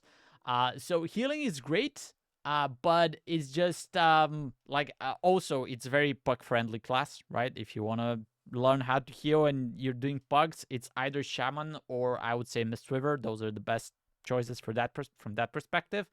You're not going to be pushing world first keys on Shaman, but who cares about that? You can do everything else on it. So I would say it's looking pretty good. Not amazing, but it's looking pretty good. I I'll see do a Go for it. disagreement I'll there. do it. Yeah. So people that watch me know, obviously I play Mistweaver, but some people know like Shaman is like my, if not Mistweaver, there's a strong argument that like Resto Shaman's my favorite healer. Yep. I love Resto Shaman, and I've always played it as like my main alt basically. And this is like the first time where I felt like it's gotten like actively worse coming from season 1. Yeah. So in season 1, you could play Totemic and you would have, some mana issues. And you would be fine. Or you could play Farseer, which I think had a little bit more potential, arguably. And it was still like you had 2 very competitive hero talent trees, but they've made one change that has just like been a head scratcher to your Farseer, which is that your clone, like your little clone guys that come, they scale off your mastery now and just do less base healing, which is it's just, you don't go mastery on this spec. You don't. Yeah. And on top of that, like, you can't just look at the healer itself. You have to look at the world that the healer's being thrown into. And specs like Resto Druid have been evolving to be able to deal with more bursty damage, with their regrowths being like a big emphasis on their power. Specs like Shaman have been taking steps in the opposite direction, where your healing surge and your healing wave feel so much less impactful than they used to, in my opinion, personally. Where you're pressing healing surge on a health bar, it like tickles it. Okay, it does Yeah. probably less than the initial impact of a regrowth, which should not happen because regrowth comes with a hot. But on top of that, like, how to play this spec effectively is you have to have so many things passively healing all the time in order to be able to keep up with the incoming damage. And if you're trying to do like big pools, which you can't really control your tank and pugs, then a lot of times you just fall behind unless you commit everything. So I'm talking like, if you run up to a pack and then like things are just getting out of control, you have to drop both healing stream totems, your healing tide totem. And then it's like you have to hope that that's enough. Plus, you have your healing rain down. Plus, Riptide on as many people as possible. And then you're still having to cast your healing surges around to get through the healing. Like, it's you have to just be all in healing. And Shaman is designed to where, like, if you want to do any damage, 1, your healing rain does that damage for you passively if you can maintain it.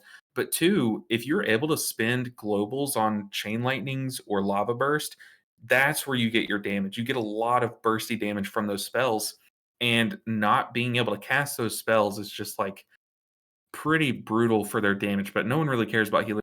Yeah. But it just feels like you're always, drowning in my experience. And I'm someone who like loves Shaman, and I would argue I'm kind of okay at Shaman. So it just feels very much worse than it was in season 1 in my experience. Yeah, I would tend to agree a little bit, but I don't think it's that bad. Having said that, I would say that it definitely gets into situations where you press your buttons, as you said, you press the healing stream totems, and then you're out of steam, and you either have to like commit another big cooldown, or you get stuck like spamming healing surges, which you have to mix up with other things, as you already mentioned. So there are situations where that feels really bad. But at the same time, I would say that I get into situations like that playing auto healers in PUGs anyway, because people just don't press their buttons anyway. So that's the thing. It definitely, I wouldn't say it feels worse compared to season 1. Probably it feels the same, because I didn't play much Farseer. I didn't see the point of it. Like, Totemic is doing basically the same, but it's much easier to pull off. Much less buttons to worry about, much less things to maintain. That I don't think that's getting changed. Like the changes to the Farseer are, you can consider them actually as a nerf. Anyway, so Shamans are just going to stick to Totemic. And again, I think everything you said makes sense, but also if you're playing up to 3k, that doesn't really matter. Although that's probably true for all the healers, right? But you're not gonna struggle that much up to that point. And then if you want to push further, you definitely have to like master the class a little bit more and be more aware of exactly what you're doing. So definitely, as I said, I'll probably stick to that in raid. So it's gonna be my main there. But for Mythic Plus, I think it's probably in the middle of the pack. If I have to compare it with everything we have on the tier list so far, I would definitely say, even with everything mentioned so far, that it's going to be better than playing Preservation or Holy Priest for sure. Better than Disc? Yeah, probably not. I mean, definitely not. But it's in there, in between those two tiers, and we can either put it into the beginning of middle. I would personally put it into the very back end of the good tier, in second place there. Any thoughts? Yeah, so for me, Shaman I think is gonna end up being like it's gonna be probably Druid, then Monk Priest. I'm not sure. Then it'll be Shaman. I think that when I look at keys, and like I'll never play Holy Priest in keys ever. I don't care. I'll do the whole Welcome to the thing I club. talked about earlier. Yeah. So, but Shaman I will, right? And I think that Shaman for sure is ahead of Priest. For me personally, it's more enjoyable than even Prez from a hey, I just want to relax and like drop some totems and get chain heals, do a couple chain heals, throw out some riptides and put down my rain.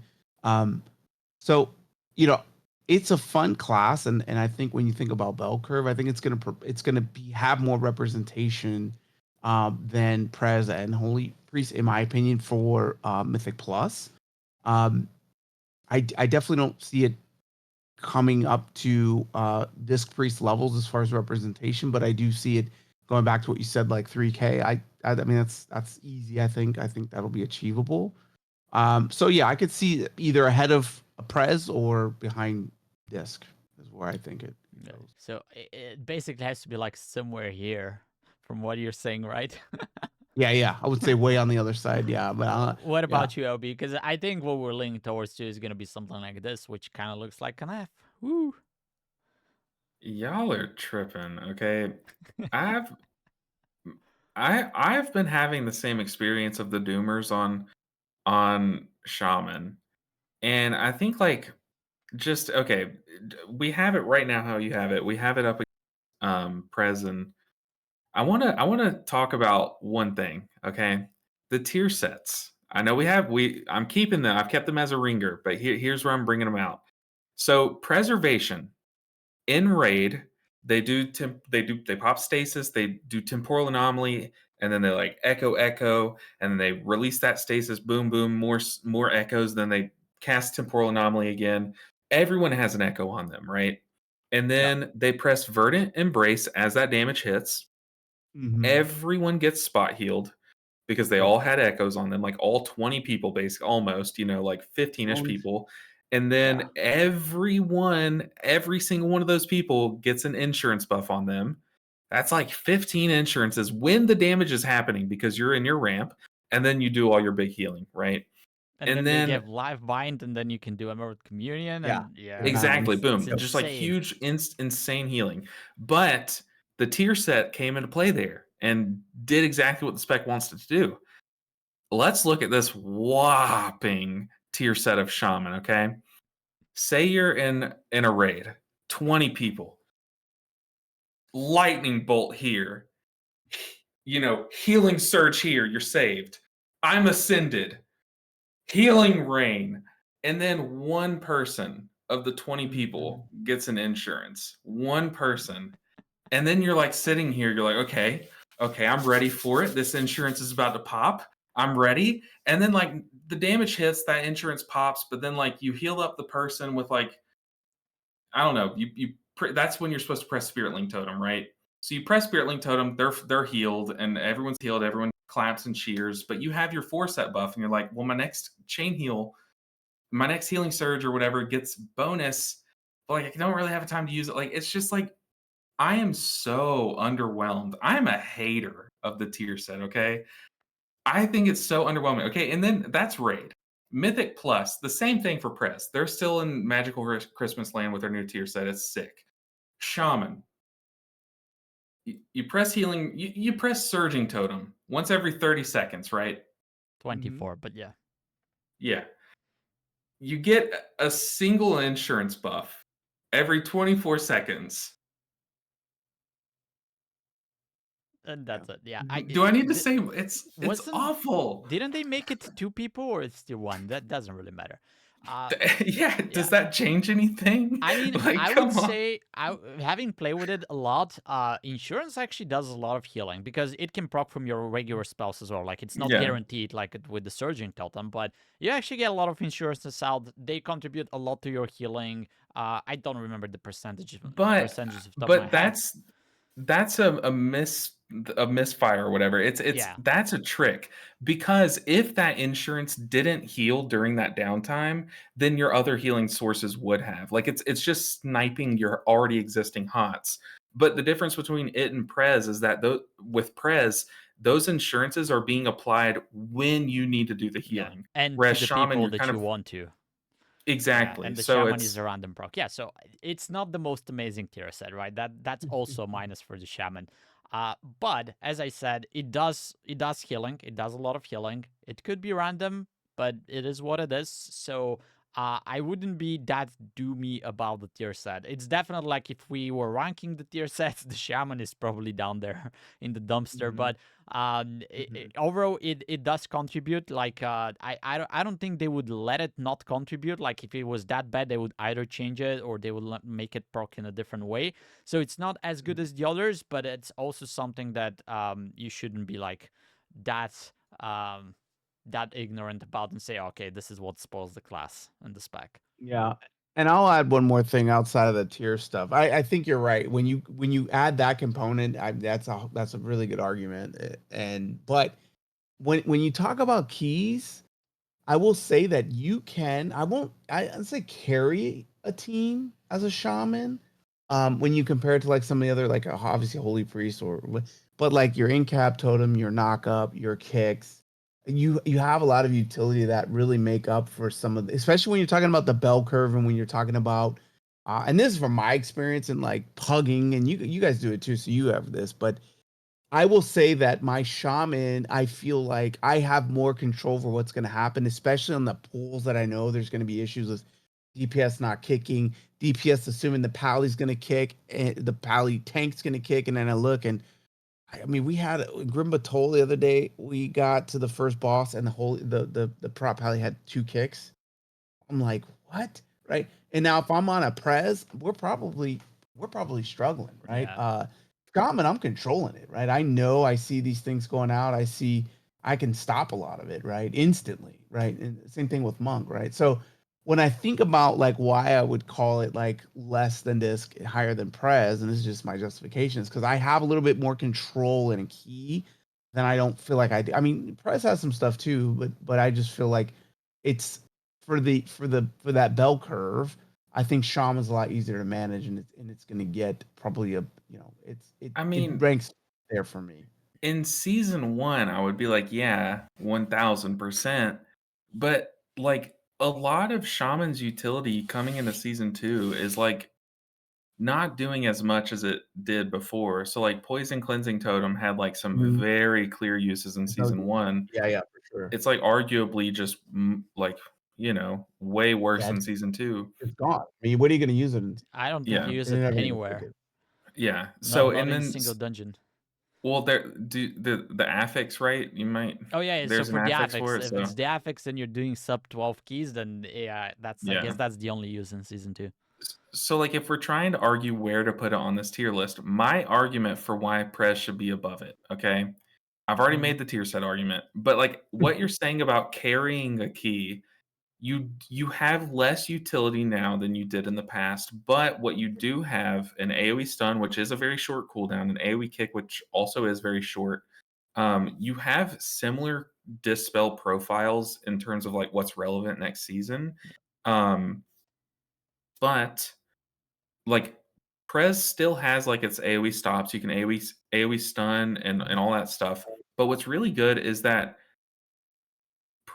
Prez has like a pressing roar, which is like exceptional. Yeah, And it's that's even huge. good because doesn't it stop? I guess I haven't really tested this, but doesn't it stop the thrash in Theater of Pain, that very first pack that you pull, the guy that enrages? Does it it gets rid of It enrages, should. right? Or It should, yeah. It'll enrage, yeah, de-enrage. And I'll also so add that the preservation can get rid of bleeds, and there are a enormous lot. amounts of bleeds this Yeah. season, That's like in every true. dungeon. Now, I will also say though that, like you said last time I was on an episode, the rest can purge the casters and like rookery and stuff, which is pretty cool. But like, I just think that Shaman's losing a lot of its stuff coming from season 1. Yeah, in The Shaman's Prez defense, doesn't have the there's purge. Is that a PvP thing? Because I know if you do like your fire breath, it purges, but that might be a PvP talent. Probably PvP. that might be a I think PvP it's thing, yeah. PvP. I will Check also real in quick. Shaman's defense, I'm gonna add that there's many more things that you can purge. Not in every dungeon, but there's different things that you can purge, which it's not as impactful as being able to remove bleeds, but it's something. So yeah, I think its healing is like much worse relative. Like every other spec has gotten much more healing, yeah. other Like than like the it and Shaman maybe didn't get Paladin. any meaningful changes to I gotta healing. admit it. Yeah, I have to admit it. I'm sorry. I'm sorry, Wolvy. Wolvy, he convinced he you. zelled me $40 to kind of pump up Shaman. That's right. Just for Don't a give out my specific email. reason. I'll let you. I can't help it, Wolvy. I had to tell him, dude. Like I tried, man. I gave it my. All right, guys, here's an announcement. Episode 50 of the W Podcast. Your hosts, LB Ninja and SaucyJay. I'll be watching on the sidelines. I'll say one more thing about Shaman, right? I think this is the opposite of Disc. So Disc is very good when you play into organized group and high keys, and it's kind of struggling with Yes. bugs. Shaman is the opposite right now. Like if you're playing a high keys, like why are you playing Shaman? You should be playing something else, probably Disc. But if you're playing lower keys and you're pugging, I think Shaman is still king there. I would, just to annoy LP a little bit, it's probably even better than Mistweaver from that regard, but we have our F, this is it. This is our tier list, this is the Bible, and unless they make some changes soon, I think you should stick to that. All right. I think, Holy Pallies. yeah. Poor Holy Pallies, Look, yeah. Hey, I Holy will Pally also could have say been Holy Pally could have been one tier even lower, so yeah. that's true.